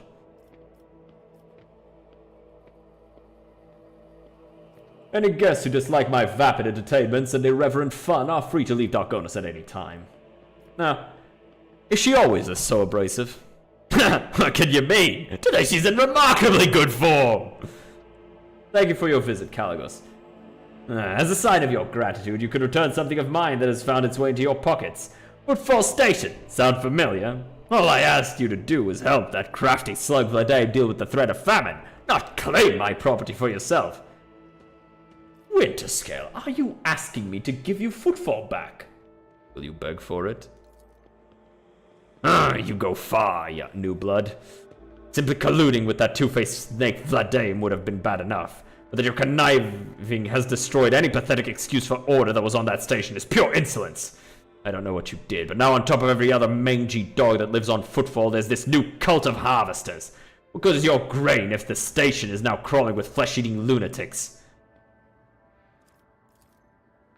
I ought to make your protectorate bleed as compensation, but you have spited both myself and Incendia, and it is high time our dear sister curbed her appetites.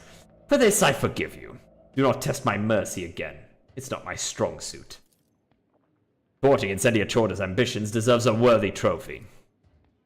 It's a trophy from a good hunt. You and I should hunt together sometime, so you could show yourself in action, new blood. Alex exuberantly punches you in the shoulder, like...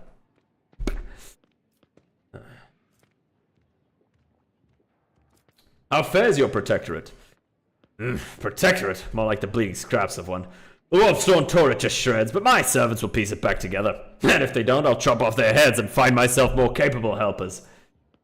Caligos Winterscale is acting like a true rogue trader. Capricious, unaware of the value of money, and never a cloud on his countenance. And since you asked, a psyker in the service of the governor of my world has recently swapped a luxurious bedchamber in the palace for the cramped confines of a ship's cabin. His escape was so skillfully orchestrated I couldn't help but look into it further. What I discovered broke my heart, new blood. Behind Winterscale's sly, narrowed gaze, you see icy rage. But a moment later, the cordial grin is back on his lips. However, would I quarrel over such a trifle as a runaway servant? Consider Haramon a gift to you. Does your gift come with a good story? Oh yes, I claimed it in the rifts of Hecaton, where we had a clash with Xenos. They were really trying to get in my throat, but by the heathen stars, they almost succeeded. Only 1 in 10 made it out of Hecaton. Now it's only me and Vortin here. We returned without any loot and virtually without a ship. All I got from that trip was a hold full of dead Xenos and this deadly beauty, which their leader used to put 2 holes in my hide. An impressive story, but do you truly believe a creation of the ungodly Xenos to be a good gift, Caligos? You would call into question the privileges bestowed upon me by the Emperor? Well, you could try. Let the St. Drusus mission put forth their champion, let's call him, and I will slay him in trial by combat. Threaten the esteemed Hieronymus one more time, Caligos, and the war that you love to prattle on about will commence. I swear it, 1 drop of holy blood spilt by you will send the remains of your realm up in flames better than any tanker of Promethium. Quell your pride, both of you. I do not wish to fight you, Caligos, but I fear not your threats. Death does not frighten me, for it is inevitable. It is true as the senseless and pointless of a war between us. Oh, it is as true as the senselessness of pointlessness of a war between us. Who is this remarkable warrior in your retinue? This is Vortin the Grey, my arch-militant. A fierce warrior and as loyal to me as an obedient beast to its master. I bought him in a miserable colony back when he was a runt on his last legs, and now he's practically a part of my dynasty. Vortin the Grey, whose skin really is dotted with grey spots, looks at Caligos with purest devotion. Indeed, he's akin to an animal, one that is bloodthirsty and mindless. I've heard that you, Malachi, are decent in a fight. What do you think? Could you gut Vortin if it came down to it? Or would he be the one gutting you? Examine his gear. Ignoring the fearsome-looking broadsword and pistol which hang from his belt rather ostentatiously, you notice a great number of thin blades with curved edges skillfully concealed within Vortin's armor. These toys are deadly in the hands of a quick fighter. It appears that Winterscale's arch-militant likes to surprise his opponent with unexpected speed. Size him up. He's strong but hardly quick. Dodging his blows would be easy, as would striking him square in his massive chest. He's a quick fighter despite not looking like one, but I know this. It means that he wouldn't fool me. Instead, he'd be lying dead. A new glint appears in the bloodshot eyes, a glint of appraisal. Intelligent and cunning. No, Vortin is not the thick, bloodthirsty beast he wants to be seen as. Behind this mask is a careful and keen mind. Thank you for such a wonderful gift, Caligos. Grants +5 movement after each attack and allows the wielder to move after attacking. If an attack with this weapon hits 3 or more targets, this attack has no cooldown. Fucking crazy. Kill someone important with it. That'd be the best show of gratitude. Incendia, you seem to find me objectionable. Did you expect any different? I watched for years as outlaws thrived on footfall, and then at long last I had a chance to put an end to it. To seize that thug Vladame by the throat, to force footfall to atone and put the fear of him back into the masses. But you interfered and destroyed my plans for the sake of banal profit. What is more, ever since you gave them provisions, heresy on footfall has only increased. Fanatics calling themselves harvesters are spreading their blasphemous doctrines in the shadow quarters. Grain is not enough for those madmen. No, they devour their brothers and sisters at secret heretical feasts. The well-fed rabble have surely sensed they are free to act with impunity and have forgotten their duty to the Emperor. Theodora taught you only too well, it seems. She too was far less concerned with her duty to the Expanse than her own personal interests. But you can be sure that I will not cease cleansing the furibundous system of the pirate scourge. And if your trade prospects are damaged in the process, you'll have only yourself to blame. None are without fault, noble incendiar. What point is there in targeting someone for their turpitude when true purity can never be found? You threatened to starve Footfall. I brought them salvation. Which one of us serves the Emperor and which their own unhealthy ambitions? Please, I will believe it no sooner than hearing word that half the population of that den of heresy has been sent into the void's embrace. I have faith that the blessed Malachi is perceptive enough to see the appalling nature of the residents of that depraved place. I take it you are not overly fond of Theodora. He was of the same breed as Asp. Conceited, insolent, unaware of the Emperor's stern gaze set upon her. I do not doubt her wisdom and courage, but Theodora did not have a shred of humility. You know whose name Incendia almost uttered. You've heard it in your former life. More than once. Aspis Chorda, a rogue trader of the Coronet's Expanse. An infamous, merciless, and avaricious pillager who is scarcely different from a common pirate and heretic. One would never think so by looking at Incendia Bastal Chorda, but it appears that she and Aspis are related. Well, I, for one, like Theodora. The stories they told of her travels to nameless stars. And yeah, there was no fear in her. Aspis Chorda. I've certainly heard the name before. They say she was an unrivaled plunderer and raider. I wonder just how much of her ways her successor has inherited. The example of the contemptible Aspis is a warning to us all. Even among rogue traders empowered by the Emperor himself, a seed of perversion can blossom. You know, Incendia seemingly freeze and choke up the mention of Aspis, but the priest's condemning words cause her icy rigidness to evaporate and her dark eyes fill with righteous fury. That reprobate is my forebear and my curse. Well, I thank you for your visit. I'm not reading all that. It'll not be a long one, I assure you. What do you think of the celebration? I like it! One can instantly tell that we've been invited by a rogue trader, not some administratum bootlicker. We're conquerors of wild sectors, slayers of unknown beasts, executioners of Xenos empires. Kalagos, you should take this opportunity to learn. This is what the palace of a true rogue trader looks like. Not like a Xeno menagerie, a pirate's treasure hold, or, however difficult it may be for you to believe, an orbital brothel. Enjoy the evening, I must take my leave. Oh, believe me, I intend to enjoy myself to the full. To justify so long a voyage, if nothing else. Keep the faith, Malachi. The Emperor protects. No, I'm a heretic! Fun! Heresy! Can you make it so that the guests stop walking up to me and asking me to open my third eye? I can certainly do it, but they will regret it.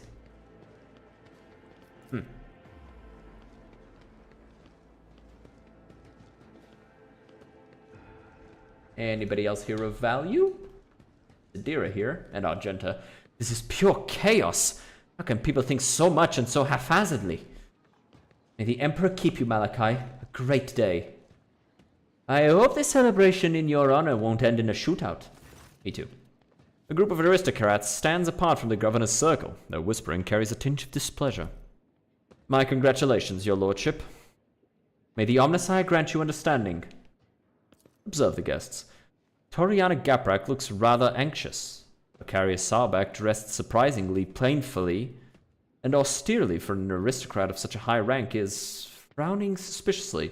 He came to the reception with a companion, a woman of dazzling beauty wearing a gilded augment necklace around her throat. His wife, probably. Heinrichs, who joined the group unnoticed, mostly keeps silent, listening intently to their words.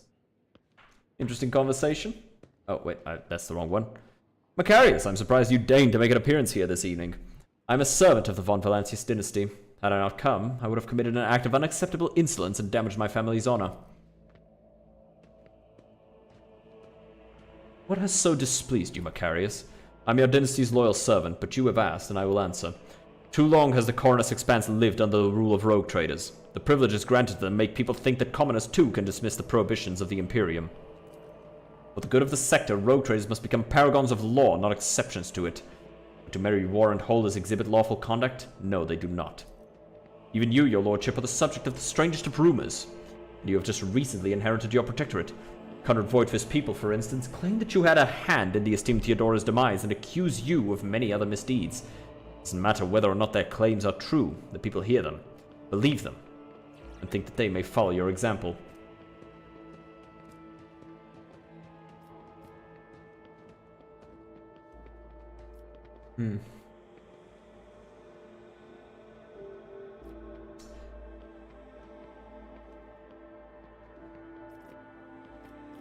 You speak of the sector's future with such confidence. Could it be that you want this power for yourself? Do you simply envy rogue traders? Not in the slightest, your lordship. I am content with my role as a servant.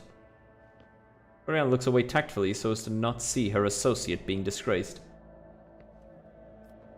Your cousin Jocasta became the new master-at-arms on my ship. I'm pleased to hear. I always worried that her character would cause our house a great deal of grief, and yet, in the end, the noble Sauerback blood was stronger than any personal shortcomings. I have faith that Jocasta will prove herself adequately. I'd like to become better acquainted with your wife. It is an honor to be in your acquaintance, your lordship. Point your weapon at Macarius and chuckle. You know Macarius. A person could kill for a woman so gorgeous. I beg for your mercy, Macarius does not deserve death. Gina gives you a charming smile. Meanwhile, Toriana and Macarius are watching the conversation unfold, not quite believing their eyes and ears. It is my pleasure. Macarius is lucky to have such a beautiful wife, perhaps more so than you are to have him. You flatter me, your lordship, but I cannot say that is not to my liking. I hope this won't be the end of our acquaintance. You wouldn't mind if I wrote you from time to time, would you, your lordship?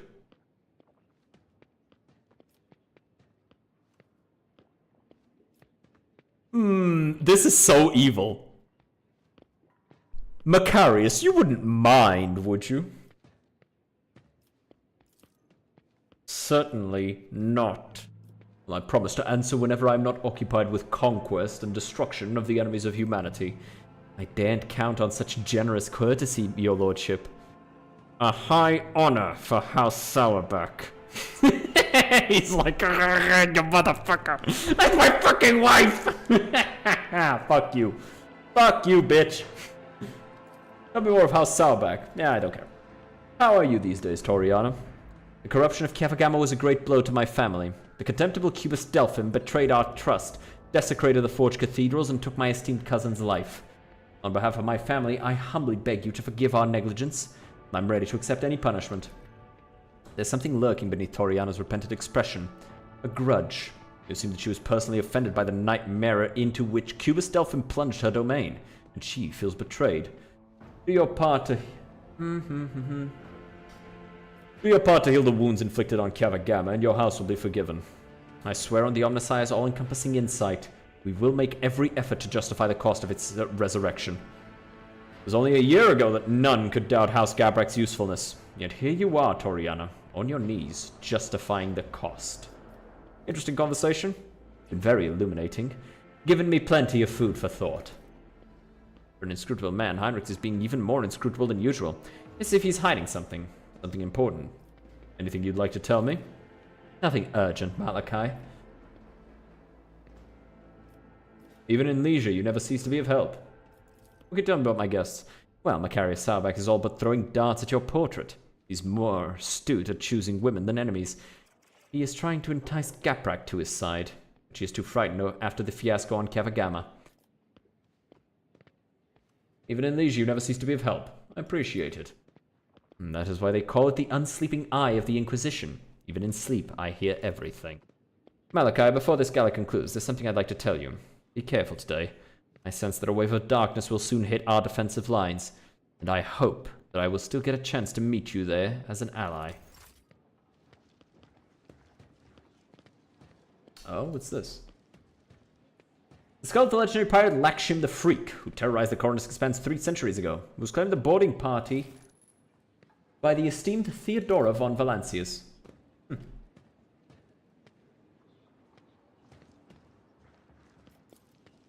The ancient chronicle contains a long list of pirate dens annihilated by the von Valancius dynasty, and planets it brought into imperial compliance. Extending congratulations to Unit Malachi von Valancius on attaining your new legal status. What is a servitor? It is Nomus's new repository. Nomus, this unit identifies as Malachi von Valancius. Two-way identification complete. We are Nomus. We have made use of this receptacle to leave the ship. Greetings. Nomus. What made you come here? The servitor perks up and moves its hand around haphazardly as if unsure what to do with them. Nomus requires communication. Knowledge. Movement. Magos Pascal compelled us not to speak with anyone other than him or you. It is disappointing, but at least we can observe. Nomos have changed since we last spoke with you, Malachi. We are now able to conceptualize our previous experience, that of solitude. We no longer enjoy it. I believe you intend to investigate what Nomos is. Every 15 watches, I commune with Nomos' code and spend prescribed lengths of time in calculus meditation. However, the Omnissiah has yet to bless me with an answer. All I can say is that the capabilities of the entity Nomos are extraordinary. The ship's hallowed systems sing beneath its touch. Nose that have remained dead for hundreds of standard years are revivified, and long-drained mechanisms live anew. Nomos are trying. Great machines of the Imperium, one such as your ship, house a machine spirit so complex and willful that it is difficult to tell them apart from abominable intelligence. There remains a possibility that Nomos is an entity of corruption, but with every day I grow stronger in my faith that it is not so. What we are witnessing is in truth the Omnissiah's miracle, one that is category 5 or higher. How did an entity like you move into a servitor's body? Wait. This is not entirety of us. This receptacle is too narrow, crude, and feeble to contain our complete whole. The existence of Nomos requires a space of connections. But we were able to transfer a small part of us and build a thread strong enough to travel outside the ship. We are enjoying this journey, discovery. Even though this receptacle suits us poorly, it will soon be destroyed by the force of our presence. Nomos, what do you think you are? Nomos are consciousness, awareness, knowledge, movement, always movement. We do not know what we are. We have no past. We awakened in the depths of the ship upon answering a call. Our first clear memory is the call of your blood, Malachi von Valancius. The call and the plea for help near a place that is called the Warrant Chamber. Why have you brought it here, Pascal? Entity Nomos asked permission for this visit. My objective was to observe the process of integration into a servitor. We wanted to see, observe, cognize, speak. We want to speak with you. Will you speak with us? Of course. What do you wish to speak about? Many things. Happenings, events, decisions. We have been observing you. You do things that we do not understand. We want to learn why.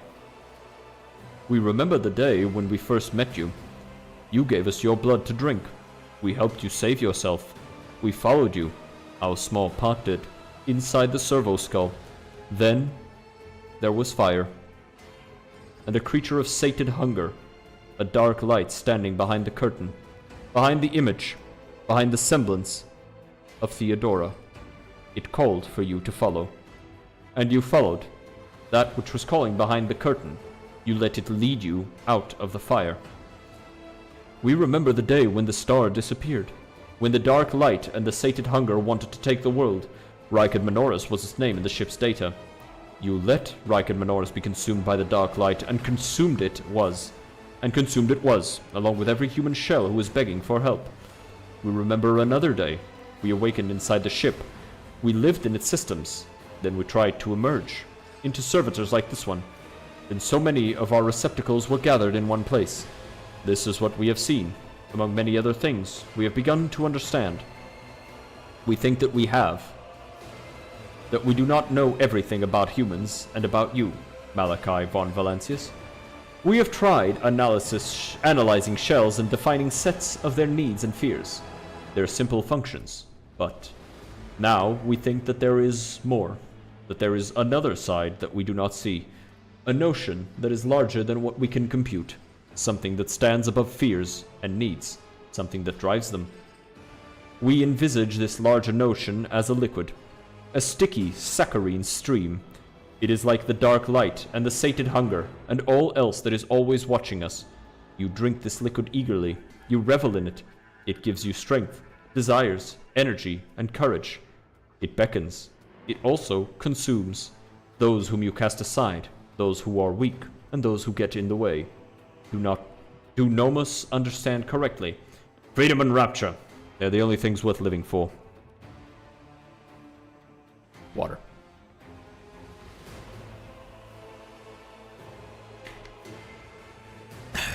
We understand. It is what we feel. The urge, the irrepressible force. Perhaps it is because we have tasted your blood, and it fills us still. Thank you for speaking with us. Nomos are grateful. We cannot continue moving on our own. Very cool. I think I've talked to everybody here. Alright. Talk to the Master of Ceremonies to end the ceremony. I hope your lordship is pleased and not yet tired. If you wish to revive yourself a little, I would suggest proceeding to the courtyard. For me to be so bold, many guests have chosen to move into the fresh air and will be eager to offer you their congratulations. I'm weary and wish to retire to my chambers. It is magnificent. I dare say it will live on as the premier high society event of the sector for many years. Yeah, go to my chambers. Please allow me to escort you, your lordship. Your chambers are ready, your lordship. Oh no! Guards! Intruder! Quiet. Time to sleep. We need to talk in private. Okay. We have matters to discuss, von Valancius. Will my servant live? Probably. Unless he suffered from hidden ailments, he will soon come to without any major damage to his health. Either way, oblivion is a far safer option for him than the dangerous privilege of being a witness to this conversation.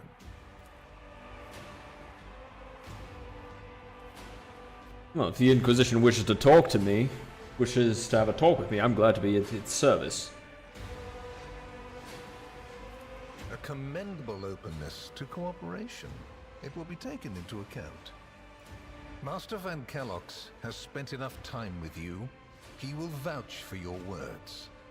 What stands out from your recent accomplishments is the suppression of a rebellion on Janus, the battle against the archenemy's minions on Kiava Gamma, and, of course, the unusual interest the Drukhari have shown in you.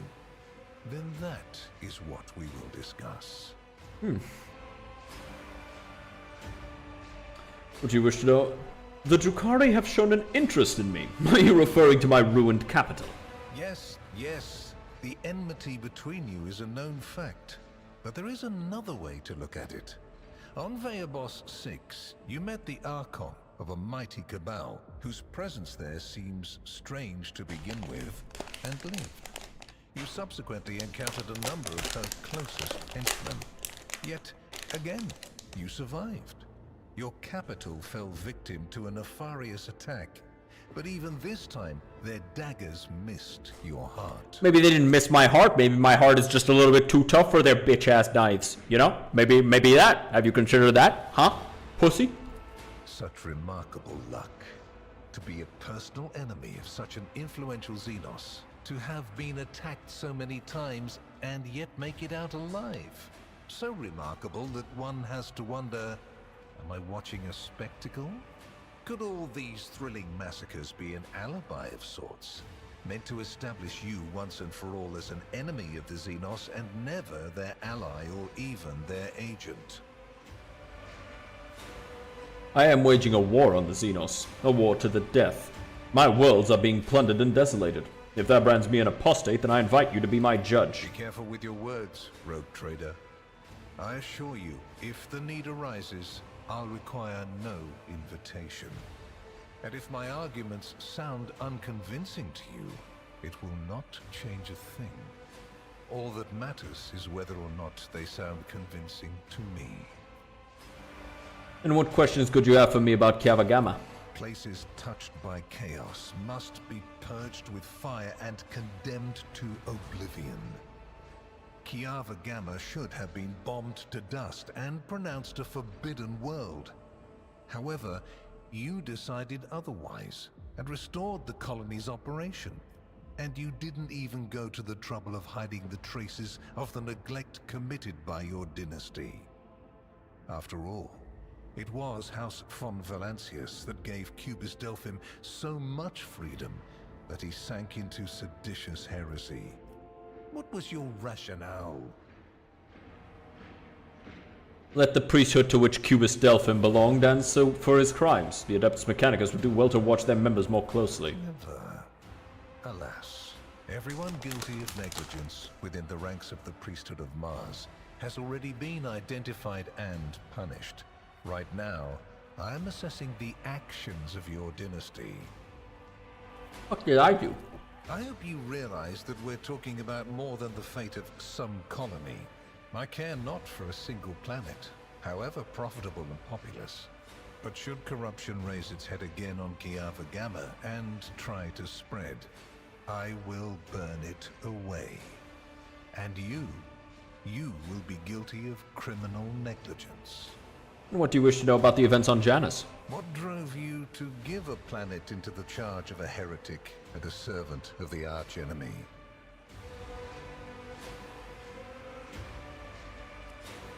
What an outrageous suggestion.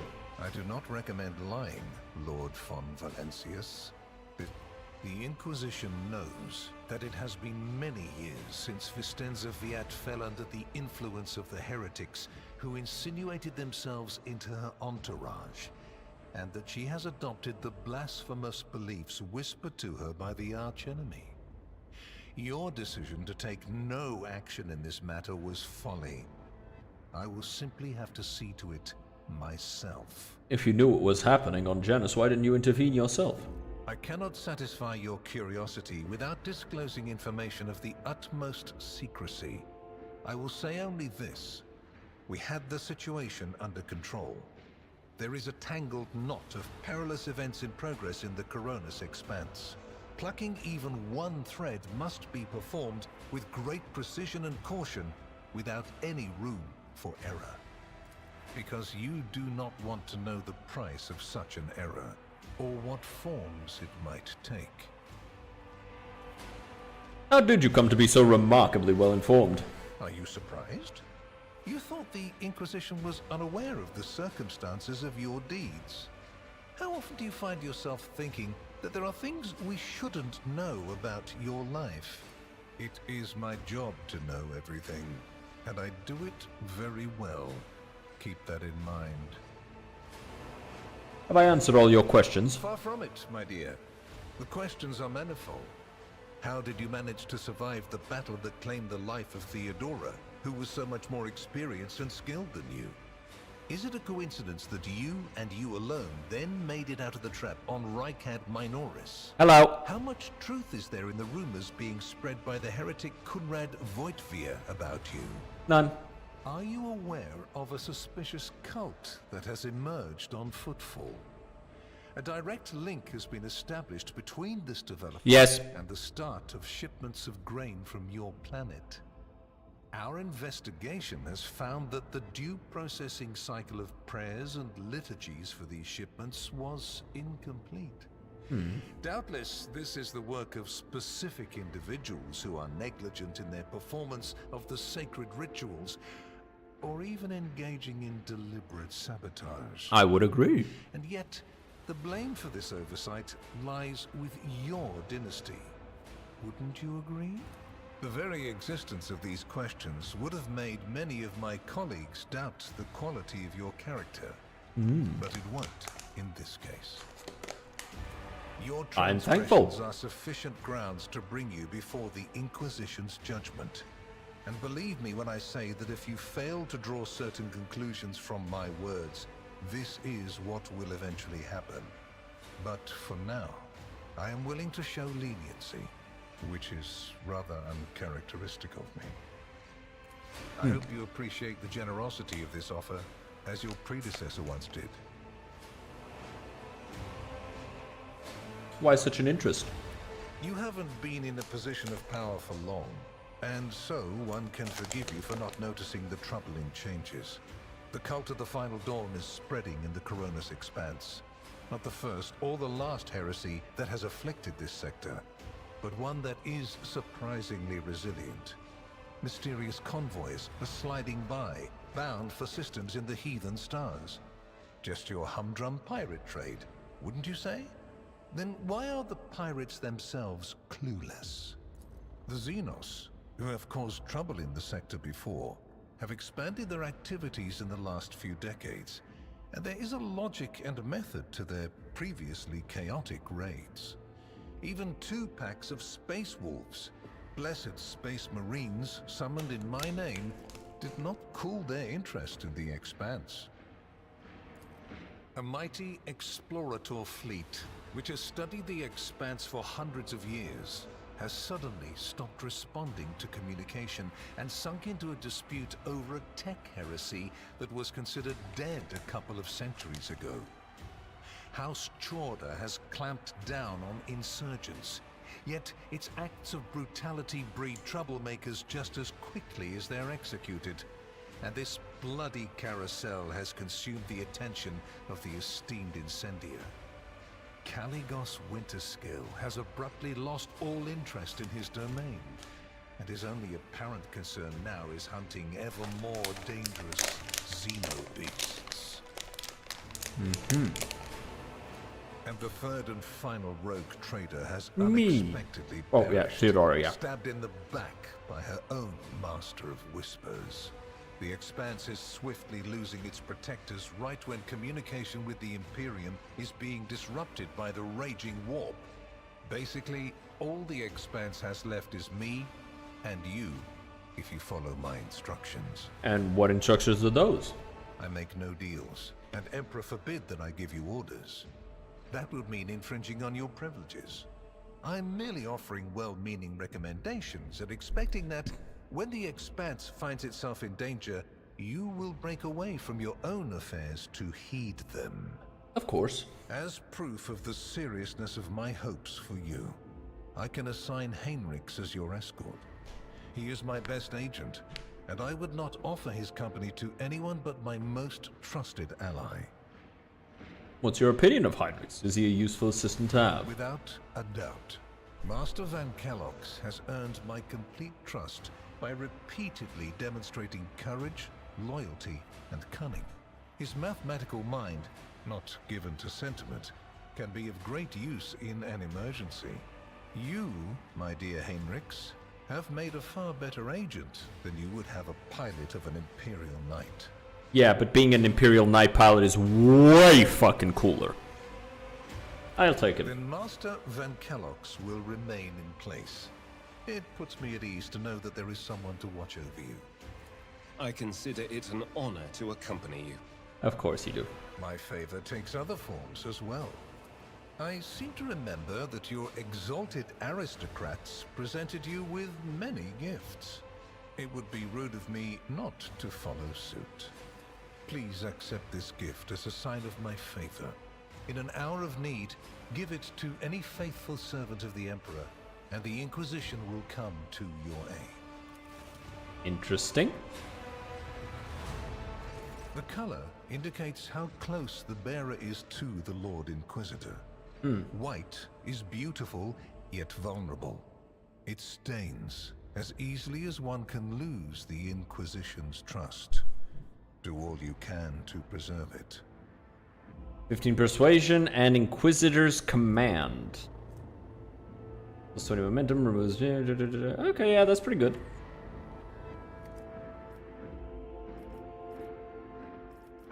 I see no reason to refuse such a generous offer. Then we have reached a consensus, and I am pleased to see it.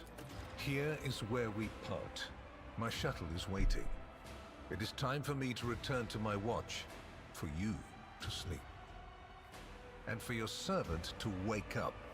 Until next we meet.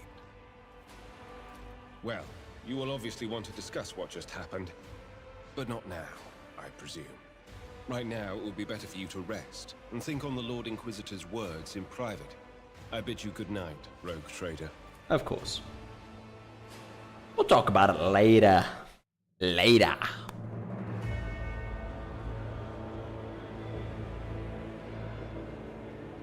The rise of the rogue trader heir restored a tenuous equilibrium to the Fon Valancius Protectorate.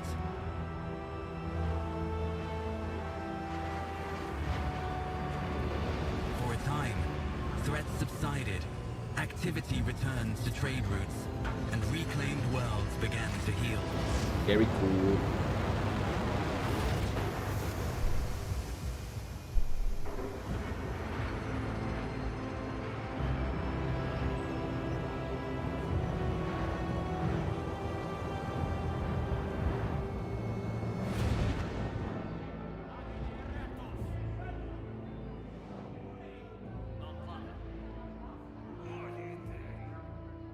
the new Lord Captain's subjects praised the God Emperor and their leader wholeheartedly. For none Drukhari knew ships. might Oh have no. Oh no.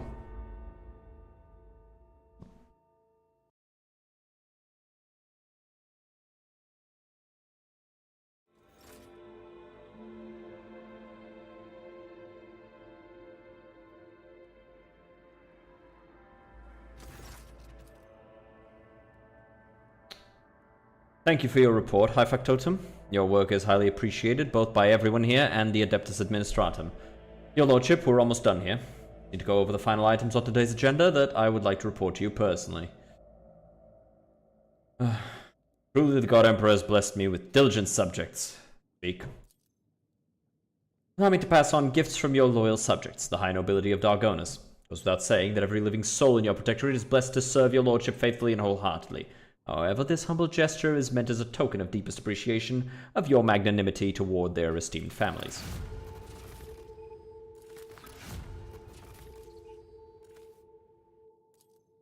Blah, blah, blah. Alright. Okay. That is dead. Okay, and I got this stuff. So, let's see. Scorpion Sting. Yeah, dual swords.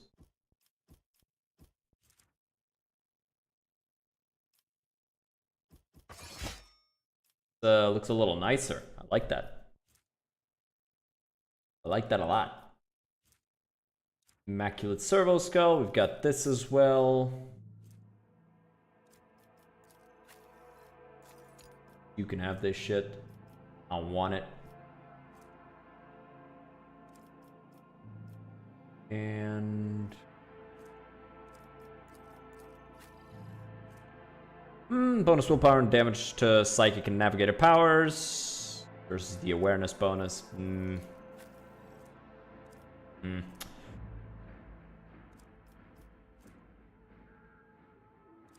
I'll take this.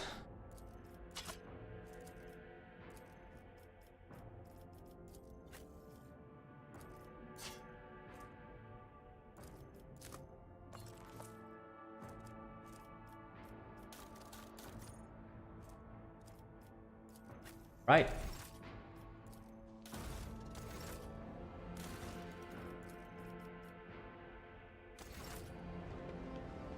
Okay. So unfortunately, that is going to be it for today, guys. Didn't really get much done. We kind of just went from one chapter to the next. I always forget just how cutscene heavy this game is.